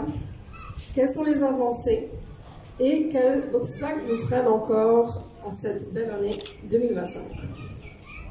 Le compte est avancé. Merci aux gens des archipels pour cet événement et je pense que c'est capital de pouvoir avancer avec la communication. Alors moi j'aime bien tricher. Et est-ce que ma triche a fonctionné? Est-ce que j'ai le droit à mes slides ou pas? Je me retourne vers l'organisation parce que je pense qu'on peut parler. Alors voilà, si on pouvait afficher les premiers slides, ce serait génial. Alors on va aller très vite. Est-ce que j'ai un clicker ou pas? Sinon je vous fais signe. Je vous fais signe. Ok, génial. On est dans un système qui est très linéaire. Mais, alors j'ai découvert avec vous ce que Quentin nous a partagé. On ne baigne pas trop dans nos déchets. Il y a de l'incivilité, c'est vrai, mais on est quand même bien géré. Les camions passent régulièrement. Prochaine slide, s'il vous plaît. Je vais le faire signe. Par contre, là, vous voyez, ça c'est Marchicos. Donc, on se rend compte que c'est plus possible. Je salue le ministère de l'Environnement qui est parmi nous aujourd'hui. Et aujourd'hui, Marchicos est arrivé à saturation. On est obligé de verticaliser. Donc, on va s'adosser sur la montagne de Marchicos pour continuer à enfouir. Je pense que c'est la première limite. Prochain slide, s'il vous plaît. La bonne nouvelle, c'est quoi? Qu'est-ce qu'il nous faut pour que ça avance? Il nous faut une vision, il nous faut un plan, il nous faut une stratégie. Tiens, la bonne nouvelle, c'est que dans la stratégie déchets, qui est appuyée par l'AFD en 2017 et qui est en implémentation depuis 2021, bonne nouvelle, on a une roadmap depuis 2023 qui est en cours d'implémentation. Ok, très bien. Prochain slide, s'il vous plaît. Qu'est-ce qu'il nous faut encore? Il nous faut une réglementation, il nous faut une loi. J'aime bien le citer, toujours l'anneau qui va toujours diriger tout le monde, comme le Seigneur des Anneaux. On a la loi Waste Management and Resource Recovery Act qui va véritablement infuser ces prochaines années sur la gestion des déchets. Cette ombrelle, comme on l'appelle, est en train de préparer des regulations, les 8 réglementations qui sont en préparation. Donc une qui va fortement nous impacter, c'est celle sur la réglementation du tri à la source. Il y en a d'autres également. Donc bonne nouvelle, on a la réglementation, il faut des infrastructures. Tiens, on a des infrastructures de qualité à Maurice. Et ça, c'est pas une photo d'ailleurs, c'est bien sur notre territoire. On est capable de gérer des déchets dangereux grâce à un centre de gestion qui est dans l'Ouest. On est en train d'avoir justement des centres de tri et de compostage qui sont en construction en ce moment. Alors, on a vu vision, réglementation, stratégie, mais aussi infrastructure. Qu'est-ce qui arrive? Donc là, on va vous donner un petit peu des pouvoirs, comme un Jedi, pour pouvoir voir un peu l'avenir. Qu'est-ce qui va arriver dans 1 an et demi, dans 2 ans? On est en 2025. 2027, tri à la source obligatoire pour toutes et tous. D'accord? Mais qu'est-ce qui se passe dans les prochains mois? 1, on avance sur la réglementation. 2, on partage les nouvelles de tri. Vous savez, PIM qui est parmi nous aujourd'hui, il y a quand même des choix décisifs dessus. 3, on construit les centres de tri, on les met en opération. Et surtout, on sensibilise et on communique. Donc vous voyez déjà un petit peu, les dates sont définies et je ne les invente pas. Ça a été partagé par le ministère de l'Environnement dans un atelier qui a eu lieu en septembre dernier avec l'ADEME. Mais c'est bien tout ça. Mais qu'est-ce qu'il nous faut aussi? Il nous faut des opérateurs. Et je me suis dit, mais qu'est-ce qu'on a comme histoire à partager? Il y en a des dizaines. En fait, il y en a véritablement des dizaines qui sont tous très engagés. Je ne vais pas tous les citer, mais on a découvert avec Sébastien, on fait un peu le tour de tous les recycleurs en ce moment. La Palette World, c'est plus de 3600 tonnes de palettes qui sont recyclées à Maurice, qui vont faire de l'énergie, mais aussi du paillage. Je pense à LFL avec la mouche, PIM bien sûr avec du plastique. On a énormément d'exemples. On a aussi sur les déchets organiques, on a Sea Life Organic, c'est plus de 4000 tonnes de capacité de traitement de déchets. Donc il y a des entreprises qui sont engagées, il y a des visions, si elle l'a rappelé, 50% d'évitement. Je pense à SOFAP, 94% d'évitement grâce à beaucoup de mesures mises en place. Donc on voit bien que les opérateurs sont déjà engagés. Le Prosever, qu'on doit saluer également, encore une fois. Sur tous les matériaux, on a des exemples concrets. Prochaine slide. Et tous ces acteurs économiques, ils sont effroyablement, enfin, ils sont accompagnés par le secteur privé. Et on peut tous les citer, mais il y en a plein. Donc chaque représentation porte des projets d'économie circulaire. On va pas tous les citer, mais il y a même des alliances qui se structurent. La RIM avec l'AMM notamment. Et il y en a un qui est en train d'émerger, c'est la BMMA. C'est l'association des constructeurs, enfin, des bâtisseurs de Maurice. Vous imaginez la capacité, lorsqu'ils seront en fonction, de pouvoir traiter des déchets du BTP. Donc on a vraiment la strate entreprise, la strate représentation privée, ensuite. Mais tout ça, ça fonctionne aussi avec une strate de la société civile, les ONG. Et là, on l'a bien vu, effectivement, on a des ONG qui sont très engagées. Et là, c'est que les ONG sur l'économie circulaire. Il y a énormément d'exemples sur l'évitement, du recyclage, de l'accompagnement. Tout ça, accompagné, encore une fois, cet écosystème est accompagné avec la R&D.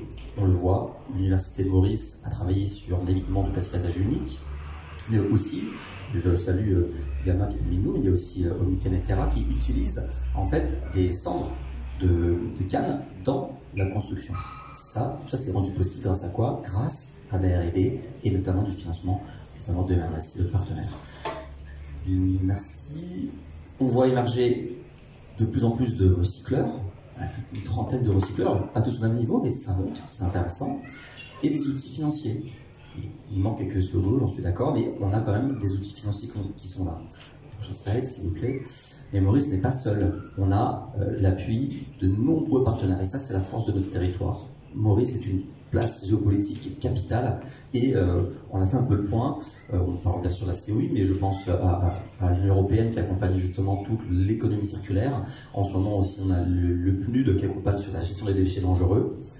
Donc Maurice n'est pas seul sur l'accompagnement. Ça, c'est une bonne chose, l'accompagnement technique. Et qu'est-ce qui nous manque alors? Il nous manque une fiscalité. Combien coûte un camion quand il va à l'enfouissement aujourd'hui?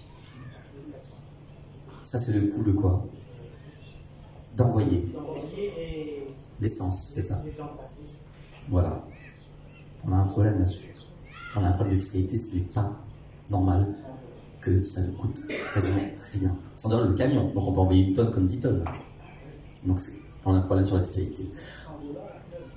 À l'enfouissement, on a un enjeu sur les EPF, l'Environment Protection Fee. Donc en gros, aujourd'hui, quand on a une taxe sur le PET, le plastique qui est de 65 roupies par kilo, l'État rétribue 15 roupies. C'est déjà ça, mais on pourrait aller beaucoup plus loin. Parce qu'on voit le PET, si on veut le capter, il faut lui donner une valeur. On a un besoin d'avoir, enfin, c'est vrai, c'est la responsabilité de RH du producteur. Et je sais que ça va venir, mais c'est capital. On le voit, parce que l'État, les citoyens et les citoyennes ne peuvent pas porter l'ensemble des coûts de gestion des déchets.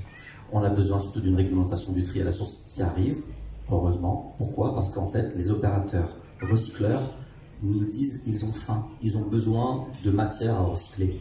Et ils ont creusé, ils ont digué partout, mais ils n'arrivent pas à voir c'est les déchets des ménages qu'on a besoin. Et donc ça, madame, on aurait vraiment besoin de cette réglementation. Et enfin, je pense qu'il nous faut surtout une alliance où, et je suis très honoré de voir, on est très honoré de vous avoir parmi nous aujourd'hui. En fait, on a besoin que vous puissiez visiter, que le ministère de l'Environnement puisse venir découvrir l'ensemble de ces initiatives, de ces projets qui sont structurants, pour que vous puissiez vous aussi les accompagner ou les faciliter, la mise en lumière. Il y a beaucoup de choses à vous partager. Prochain, il nous reste deux. Alors, 270 et 189. C'est pas le numéro du loto. 70 000 tonnes de déchets carton enfouis chaque année. Donc on jette 270 millions de roupies à Marchicose. La même chose pour le béton. Ça nous coûte 189 millions. Je vais juste répéter. On paye 189 millions de roupies pour aller enfouir 270 millions à Marchicose. On change de prisme. Le déchet est une ressource stratégique maintenant. Et donc, je ne suis pas très bon en maths, mais ça fait quasiment un demi-milliard. Je pense que le ministère des Finances aurait bien aimé qu'on puisse dévier ça de l'enfouissement. Et je termine par vous dire que Plastique Odyssée revient, Jean-Baptiste est par là avec beaucoup d'initiatives et on a besoin de vous pour avancer sur un cas concret qui est Prochaine slide. Une alliance sur Rodrigue. Double insularité, gros défi, mais un cas pilote qui peut vraiment arriver l'année prochaine. Je m'arrête là ou est-ce qu'il me reste 10 minutes? Non? Merci beaucoup en tout cas.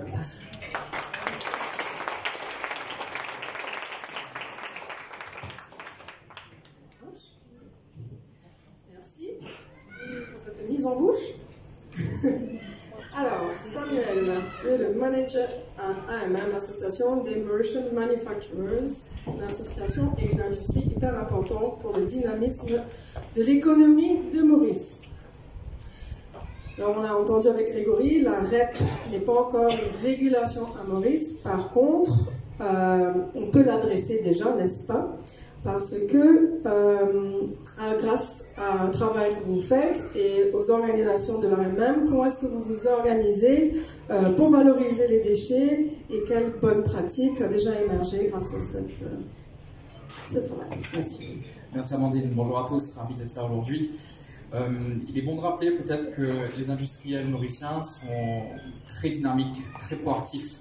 De manière collective, ils cherchent des solutions entre eux, de manière individuelle, ils vont mettre de l'argent sur la table, sur leur fonds propre pour chercher des solutions, une fois encore, ou se saisissent d'opportunités comme ce qu'on peut proposer à l'AMM, telles que des parcours de montée en compétences, avec des thématiques clés telles que l'éco-conception ou encore une fois la structuration de la bioéconomie tropicale, qui se passe en ce moment d'ailleurs avec Calitropique, qui fait 18 mois, un accompagnement clé avec un pôle compétitivité qui est juste à côté de chez nous, à La Réunion, et hébergé également à l'AMM pour 18 mois à présent.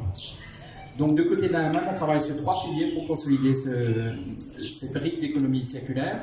Le premier étant évidemment celui de la REP, des initiatives privées de manière collective qui sont initiées aujourd'hui, qui sont super mais qui ont besoin d'être consolidées et amplifiées.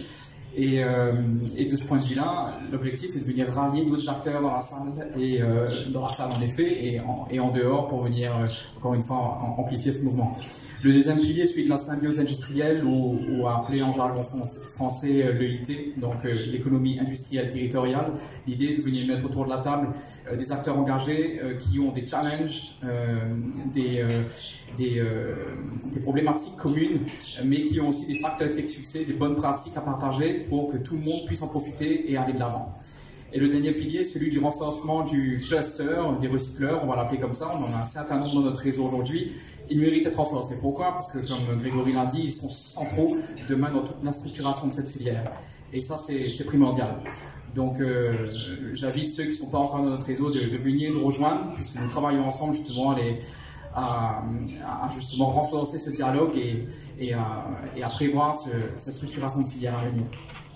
Qu'est-ce qui nous a aussi motivé peut-être à consolider cette brique d'économie circulaire? Eh bien, comme tu l'as dit, il y a cette fameuse roadmap qui est le Management and Resource Recovery Act 2023. En gros, en quoi ça va impacter nos industriels et nos entreprises à Maurice? C'est que les entreprises se retrouveront avec l'obligation de devoir trier leurs déchets, n'auront plus le droit d'envoyer leurs déchets recyclables en enfouissement. Donc, avant de se retrouver au pied du mur, sans structure, sans filière structurée, eh bien, il faut trouver des solutions. D'où la proactivité qu'on essaie d'avoir à ce jour. Un autre pilier peut-être parallèle que nous avons, qui fait partie de notre métier au quotidien, c'est la partie institutionnelle et représentation. Donc évidemment, nous ne sommes pas dans la pétrochimie, nous sommes à 100% pour la réduction de la pollution plastique, je précise, puisqu'on ne pourra pas vivre sans plastique, ça c'est une certitude. Mais le plastique a son importance, notamment dans le médical, dans l'agroalimentaire, etc. On ne peut pas faire ça aujourd'hui. Dans certains domaines, il n'y a pas d'alternative. À ce jour, en tout cas. Donc, sur les différents comités ministériels sur lesquels on siège, on a la chance de siéger, et de par notre expérience terrain, nous avons réalisé que nous cherchons souvent, en fait, à trouver des alternatives à la matière, aux produits plastiques, mais pour autant, nous remarquons surtout que la priorité, le travail qui est à réaliser, et surtout cette structuration de filière, c'est de mettre des poubelles sur la plage à disposition des gens, faire de la montée en compétences, d'apprendre aux gens, comme on l'a vu dans les chiffres aussi, à comment trier, de créer justement des centres de tri performants. Nous l'avons vu à La Réunion en mars, nous avons fait un voyage pour officialiser un partenariat avec Calitropique, mais aussi de visiter ces différentes filières. Il faut savoir qu'à La Réunion, après 25 ans d'expérience sur le tri à la source, aujourd'hui, ils sont à 60% de réussite en termes de gestes de tri. 60% à 25 ans. Donc je vous laisse imaginer d'où est-ce qu'on sort, nous aujourd'hui, avec ce retard. Donc, peut-être quelques enjeux avant de proposer des solutions et finir sur une note positive. Donc à ce jour, on a malheureusement un cadre relativement rigide et pas suffisamment clair qui n'encourage pas les industriels à investir. Et là, je m'appuie sur l'exemple du moratoire, qui a aussi été cité tout à l'heure, sur les plastiques à usage unique, où sont concernés les industriels dans l'agroalimentaire. Industriels qui, à ce jour, n'ont pas de solution. À titre d'exemple, en Europe non plus, il n'y a pas de solution sur ces produits, tels que les produits laitiers, les viandes sous vide, la margarine, etc. Et là, pourquoi ça bloque l'investissement? Eh bien, ce moratoire qui est répété, au lieu d'avoir une stratégie claire et unique depuis le départ, à savoir en 2021, eh bien, ce contexte met les industriels dans une situation d'urgence chaque année, à devoir faire venir les packaging en urgence par avion, etc., etc. Je vais essayer de faire au plus vite. Merci Amandine. Et donc là, c'est un investissement qui aurait pu être encouragé s'il y avait une roadmap claire depuis le départ. Deuxième enjeu, nous avons une priorité qui est cette vision de souveraineté et de sécurité alimentaire à long terme. Nous ne pouvons pas tout gérer en même temps, malheureusement, à savoir cette vision de tendre vers le zéro plastique. Oui, c'est bien, oui, il faut avancer, mais pour autant, on a bien vu pendant la période de crise, l'industrie était là, l'industrie a relancé le pays, notamment au travers en background de l'hôtellerie, sur le sujet de l'agroalimentaire notamment. Donc il y a cette priorité de sécurité alimentaire, sans alternative parfois sur certains packaging, et ce sujet du plastique à côté. Donc il faut savoir où sont les priorités aussi. Et pour finir sur les enjeux, donc évidemment notre fer de lance en a même le level playing field. Donc là sur ce sujet, eh bien j'aime bien donner l'exemple de ce fameux bidon de lessive qui une fois qu'il arrive avec un HS code plastique, c'est-à-dire qu'il arrive vite en tant que contenant à Maurice, eh bien il est considéré comme un plastique. Par contre, s'il arrive sur le marché avec son contenu, donc la lessive à l'intérieur, il est considéré comme un produit. Donc il sort de cette identification en tant que plastique. Je vous laisse donc imaginer le gap monumental qu'il y a entre le volume de plastique réellement en circulation sur le marché, importé par les importateurs, notamment pour le coup pour les produits finis, et les plastiques mesurés qui, eux, finissent chez les industriels pour être transformés pour notre consommation locale. Donc là, il y a quelque part aussi une cohérence à avoir dans le discours. Comment peut-on demander à un industriel de faire le pas de cette transition écologique, mais pour autant être contraint par un cadre réglementaire qui n'est pas équitable avec les importateurs qui ne sont pas contraints par ces mesures. Et je finis très très rapidement sur la note positive. Eh bien, comment aller plus loin et répondre à ces enjeux? Inspirons-nous des pays développés, tels que l'Europe, avec des objectifs de 2030, 2030 plus.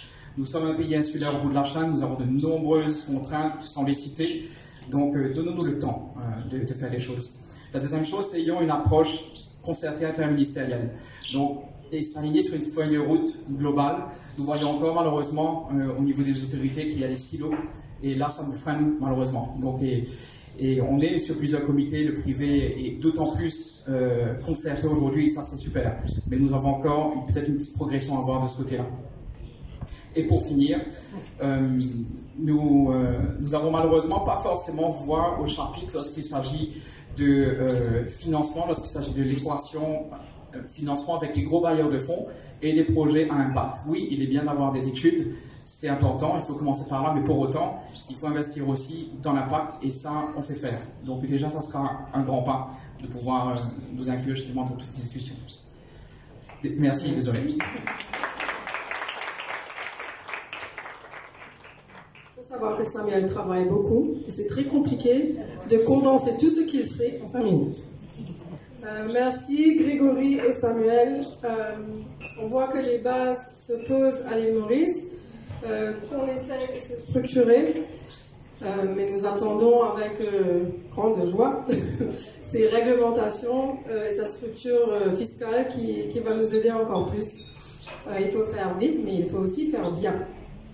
Allons voir du côté de l'île de la Réunion, qui nous avons entendu un certain nombre d'années d'avance sur nous en ce qui concerne le tri des déchets, et peut-être qu'on peut apprendre certaines choses de leur part, et peut-être aller plus vite que eux, puisqu'ils l'ont déjà fait, et qu'ils peuvent nous apprendre qu'est-ce que nous, on doit ne pas faire. Donc, alors, nous avons Monsieur Philippe Alexandre, président du syndicat de l'implantation et du commerce de la Réunion et directeur de l'île Réunion et l'île Distribution Réunion. Bonjour. On entend? Bonjour à toutes et tous. Super. Alors, depuis la Réunion... Je vous entends très bien, moi. Merci. Depuis la Réunion... Merci.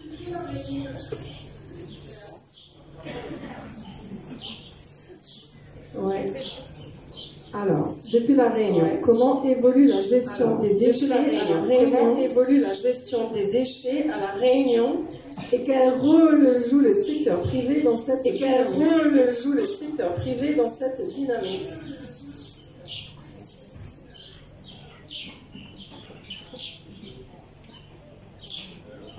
J'ai noté entre 5 et 6 minutes. Il y a un certain, on va dire, décalage entre la parole et le retour, donc je vais essayer de ne pas être interrompu et d'aller assez vite.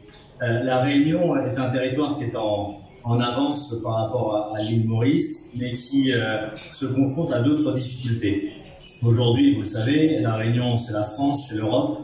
Le SICR, donc le syndicat de l'importation du commerce de la Réunion, a mis dans sa stratégie syndicale l'environnement dès les années 2000 et est devenu année après année le référent auprès des éco-organismes de métropole qui nous ont donc missionnés pour les représenter sur le territoire réunionnais et mettre en place ces fameuses filières REP, donc responsabilité élargie du producteur, que vous tentez d'avoir à Maurice, et c'est une très bonne chose. À travers ces éco-contributions, à travers ces éco-organismes, on arrive à générer des fonds qui permettent à la Réunion de pouvoir avoir la politique qu'elle souhaite pour ses déchets. Maintenant, ça n'est qu'un début et on est loin d'avoir quelque chose de 100% vertueux. Je m'explique, dans les années 2021, post-Covid, le fret maritime international, comme vous le savez, a été complètement bousculé. Et malgré le fait que la Réunion ait la chance d'avoir les 3 principales compagnies maritimes mondiales qui la desservent, avec Maersk, MSC et CMA-CGM, il y a eu un gros souci concernant la réexportation des déchets dangereux. À partir de là, ça veut dire que les collectes se sont retrouvées à l'arrêt sur certains déchets dangereux et le travail et les efforts qui ont été faits pendant des années, malheureusement, l'être humain a tendance à revenir au plus simple et les bonnes pratiques commençaient à disparaître. Donc il a fallu trouver des solutions d'urgence pour la réexportation de ces déchets parce que nous n'avions pas quelque part la vision de traiter un maximum de déchets sur le territoire.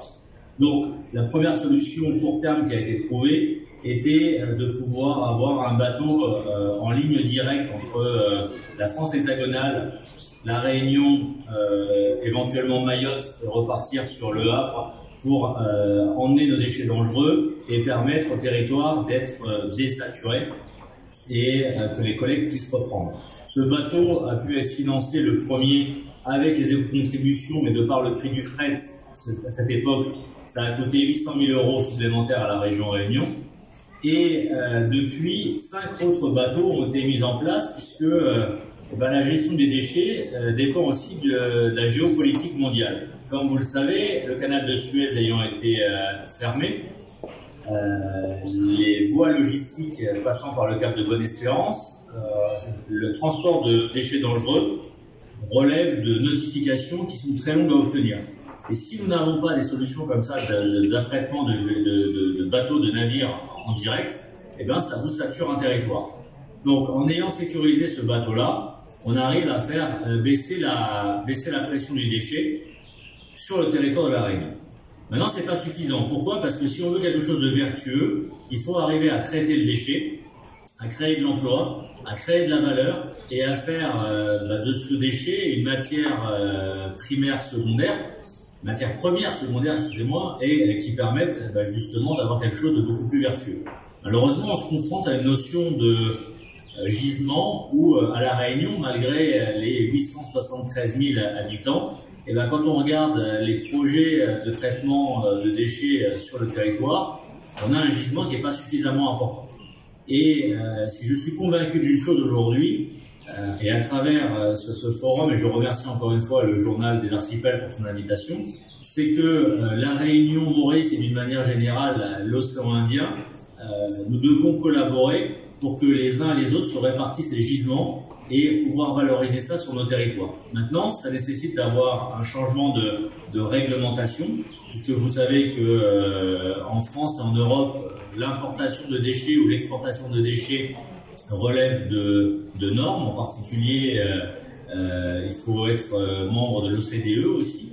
Donc, ça veut dire qu'il y a des grosses démarches entre nos pays à faire, mais que la complémentarité de La Réunion et de Maurice doit nous permettre de pouvoir échanger sur les filières REP, de pouvoir échanger sur les gisements que les uns et les autres pourrions se répartir pour pouvoir rendre notre territoire plus vertueux, pour pouvoir créer, je le répète, mais c'est important, une richesse et de l'emploi avec ce que certains considèrent comme un simple déchet, mais qui peut être un vrai trésor.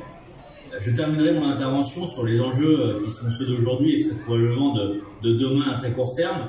La transition énergétique aujourd'hui avec l'arrivée des véhicules électriques, les batteries au lithium-ion pour les mobilités douces, que ce soit les vélos, les trottinettes, tout ça va générer un nouveau gisement.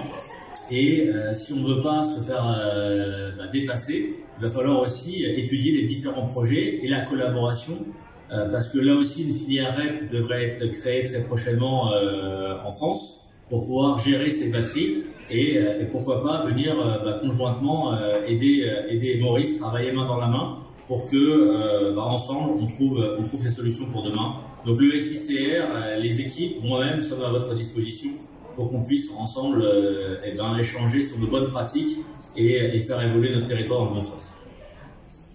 Merci beaucoup Philippe Alexandre. Moi personnellement je reviendrai vers vous car nous avons un projet avec la JEF qui s'appelle Islands Project sur justement ce casse-tête des déchets dangereux.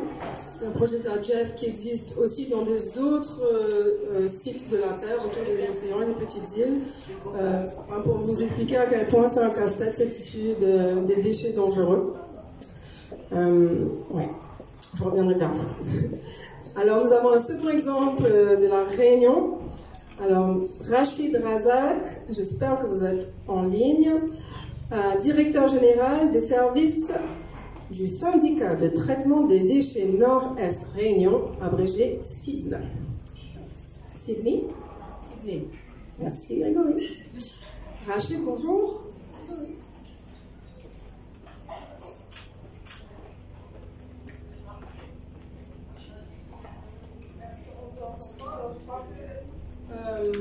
J'espère que vous m'entendez, ça me donne une minute pour lire ma question et puis une fois que je lirai ma question, je vous présenterai et vous répondrez à la question tout d'un coup.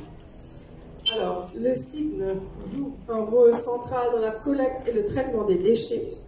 Quel enseignement ou modèle pourrait être partagé avec les pays voisins de la région pour renforcer une gestion plus intégrée et durable des déchets?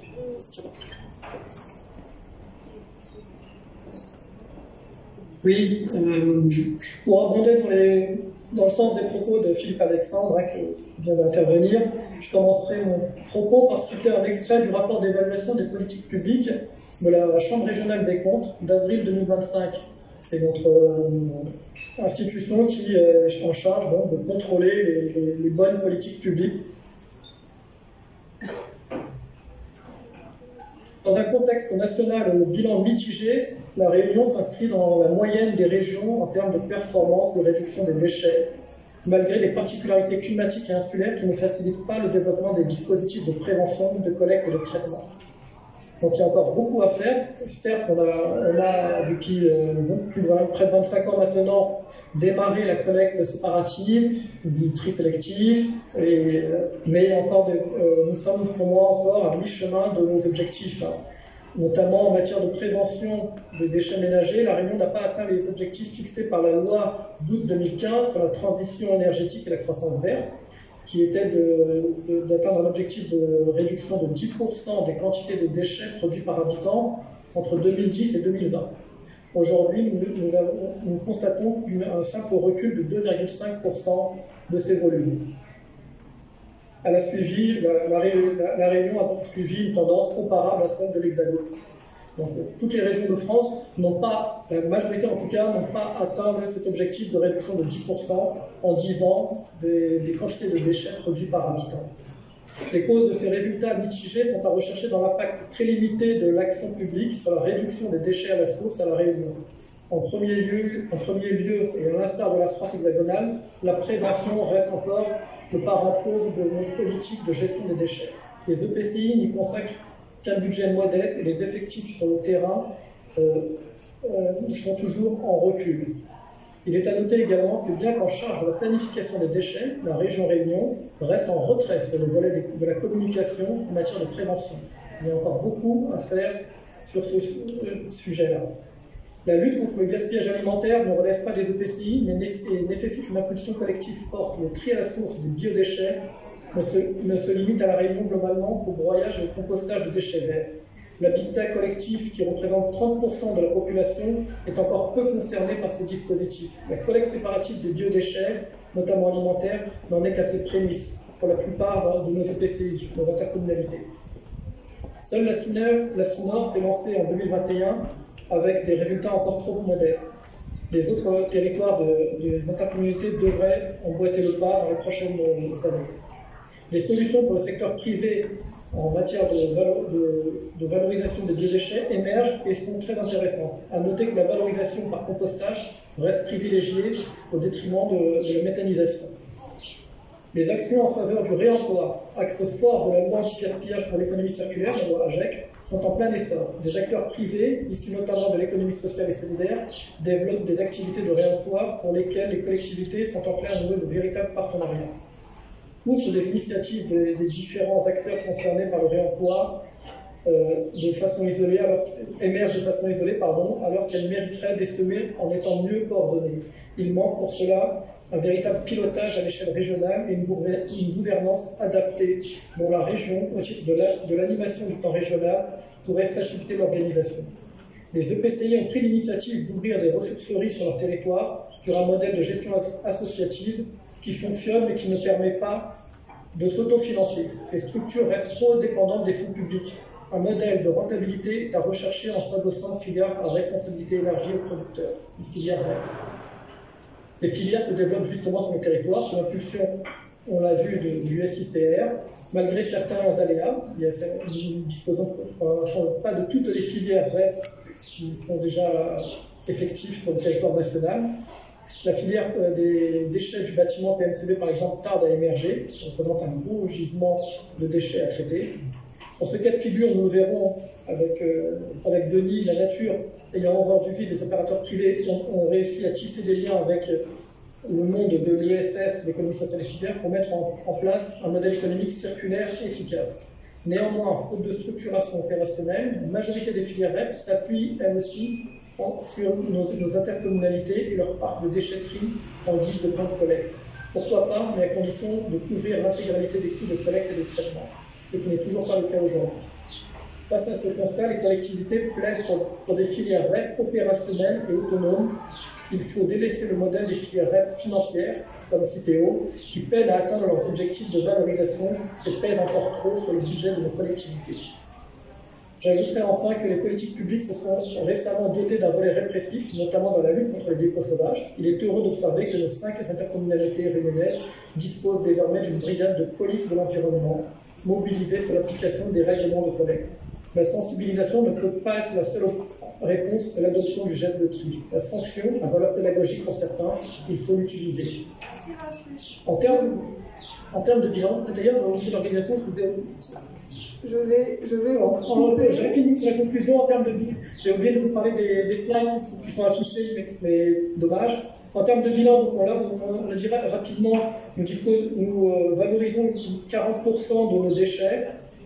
Et deux chaudières à combustible solide de récupération sont actuellement en construction et devraient être mises en service fin 2026 pour pouvoir réduire de moitié nos déchets d'enfouissement. Le CINED dispose en effet depuis 2021 d'une installation de production de CSR avec l'usine d'Innovest du groupe Suez. Dès l'an prochain, nous pourrons donc réduire de moitié nos déchets d'enfouissement et produire plus de 70 000 tonnes de CSR. Le CINED ambitionne à horizon 2030 de disposer de ses propres installations avec l'ouverture de son ISBU et de son centre de tri modernisé. Avec la maîtrise des exutoires, c'est aussi la maîtrise des coûts de traitement. Nos futurs équipements devraient pouvoir nous générer des recettes permettant donc de rembourser nos investissements. Et je conclue juste dans un contexte économique de plus en plus contraint, les acteurs publics en matière de gestion des déchets ne doivent pas se résigner à revoir à la baisse leurs ambitions en matière de développement durable, mais doivent être incités à davantage de créativité dans la recherche de solutions innovantes techniquement et économiquement. Les synergies sont possibles avec le monde associatif et filières REP pour développer des modèles économiques viables et pérennes. Les mécanismes fiscaux des pouvoirs publics doivent encourager ce schéma de développement dans l'intérêt général. On est terminé. Merci beaucoup, Rachid. Donc, tout le monde vous applaudit ici. En tout cas, ça a été très intéressant. Merci beaucoup. Je passe à notre dernier intervenant de la réunion, Denis Causian de Leroy Merlin, qui s'est impermanent ceci dernièrement, directeur de Leroy Merlin. Bonjour. J'espère que vous êtes en ligne. Et bonjour. J'espère que vous êtes en ligne et que vous m'entendez. Le second hub dans le bâtiment, c'est-à-dire les cloisons, les revêtements, la plomberie, l'électricité. L'explication, c'est grâce à moi parce que je ne savais pas ce que ça voulait dire, les seconds hubs dans le bâtiment. Génère beaucoup de déchets. Leroy Merlin Saint-Louis a mis en place plusieurs initiatives de réemploi. Quels résultats concrets avez-vous obtenus sur le réemploi des matériaux de construction? Très intéressant pour nous qui commençons un projet avec l'Union européenne et Expertise France pour les 4 prochaines années. Nous sommes à votre écoute. Merci de me permettre d'intervenir. La gestion des déchets, c'est un sujet qui nous occupe tous les jours. Et quand je dis tous les jours, c'est quasiment toutes les heures. Et ça fait partie de notre politique globale de RSE. D'abord, le premier, quand on parle de réduction des déchets, c'est comment on fait en amont. La gestion des déchets, c'est d'abord ce premier point, c'est comment est-ce qu'on fait pour réduire le volume de nos déchets. J'ai envie de dire que ça se passe en 3 temps. Le premier, c'est en amont de nos magasins, et là, c'est pas moi qui suis mes équipes qui sommes au premier plan, c'est notre centrale d'achat, Leroy Merlin France, et de manière plus globale, le groupe ADO, où nous avons une politique extrêmement ambitieuse sur la réduction de nos emballages, notamment les suremballages, mais également d'éliminer le plus possible tout ce qui est les emballages plastiques, et ça, on arrive à le faire sur l'ensemble de nos marques de distributeurs, nos marques propres, où on développe de plus en plus le cartonnage, les emballages en carton recyclé. Le deuxième point, et là, c'est là que les magasins interviennent, c'est comment est-ce qu'on met en local et en hyper local tout ce qui est l'économie circulaire. Alors l'économie circulaire, c'est quoi? C'est de manière extrêmement pragmatique de revoir nos manières de penser, nos manières de travailler. Et ce que l'on fait, c'est comment est-ce qu'on arrive à faire en sorte qu'un produit qui a été conçu finisse par avoir son usage pour lequel il avait été prévu. Par exemple, historiquement, dans la gestion des flux, on nous arrive d'abîmer le produit. Donc on s'est organisé de manière à amplifier la revente de ces produits dans ce qu'on appelle aujourd'hui des zones bien identifiées dans nos magasins, qui s'appellent les zones des presque parfaits. C'est des produits qui sont abîmés mais qui peuvent encore répondre à leur usage primaire et que l'on revend à nos clients avec des remises substantielles aux alentours de 40-50%, ça peut même jusqu'à les choses 60%. Et aujourd'hui, ça c'est quelque chose que l'on sait valoriser, puisqu'aujourd'hui on a mis en place plein de KPI qui sont non plus autour du chiffre d'affaires mais autour du tonnage. Par exemple, aujourd'hui, il faut savoir que sur un magasin, c'est à peu près 20 tonnes de marchandises que l'on revend par ce prisme-là. Et donc c'est à peu près, on va dire aujourd'hui, à peu près la moitié de ces produits-là qui, avant notre organisation, seraient partis très clairement à la benne. À la fin, une fois que ces produits ne sont même pas, n'ont pas intéressé nos clients, on a encore dans notre filière de seconde vie, c'est le don aux associations, c'est à peu près 4 tonnes par magasin. Et puis, c'est aussi, alors là, c'est vraiment dans du pragmatisme et avec le travail avec notre écosystème. Par exemple, aujourd'hui, tout le carrelage que l'on doit jeter, plein de raisons, notamment parce qu'il en fait plus de 2-3 mètres carrés, personne n'est intéressé par 2-3 mètres carrés, et ben on le donne à une entreprise qui à La Réunion s'est créée il y a 2 ans, qui elle, avec ça, va en faire un nouveau type de carrelage en hyperlocal. Ça, c'est une action. Notre engagement, il est également très très fort sur comment on fait pour prolonger la vie des produits.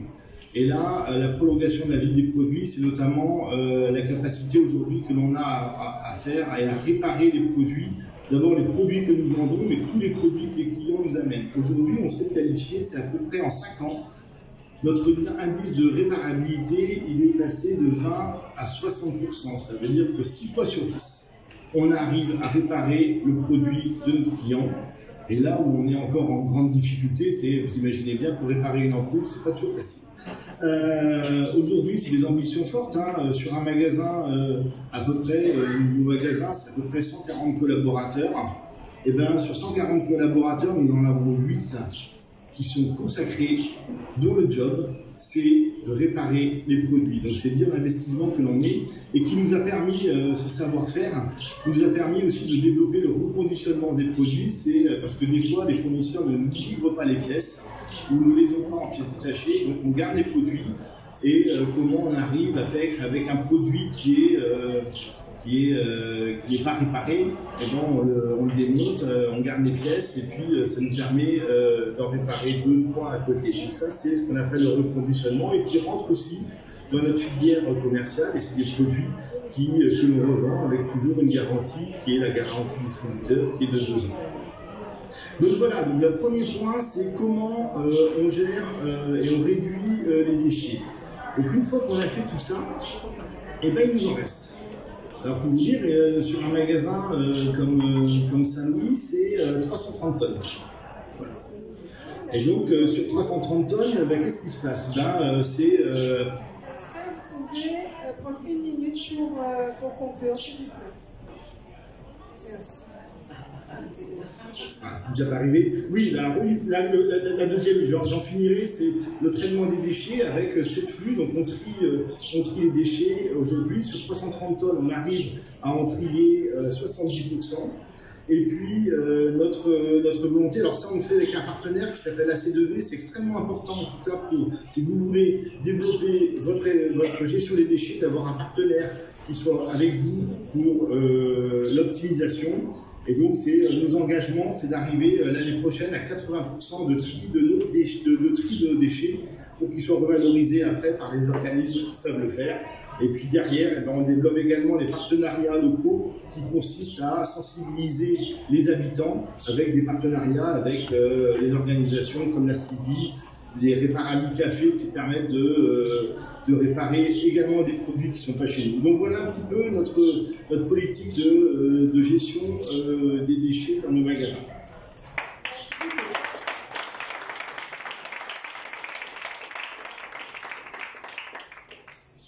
Merci à nos cousins réunionnais pour cette perspective régionale. On a des pays et des façons de structurer très différentes, mais on voit qu'on a des problématiques assez similaires en fin de compte. Et je vois aussi que malgré le fait qu'ils ont leur loi depuis longtemps, ça reste, le tri des déchets reste un problème continu en fait. Une fois qu'on a la réglementation qu'on le fait, on ne s'arrête pas là. On doit toujours continuer à travailler. Pour l'économie circulaire, en fait, c'est une façon de faire et de vivre. Ce n'est pas une fin en elle-même.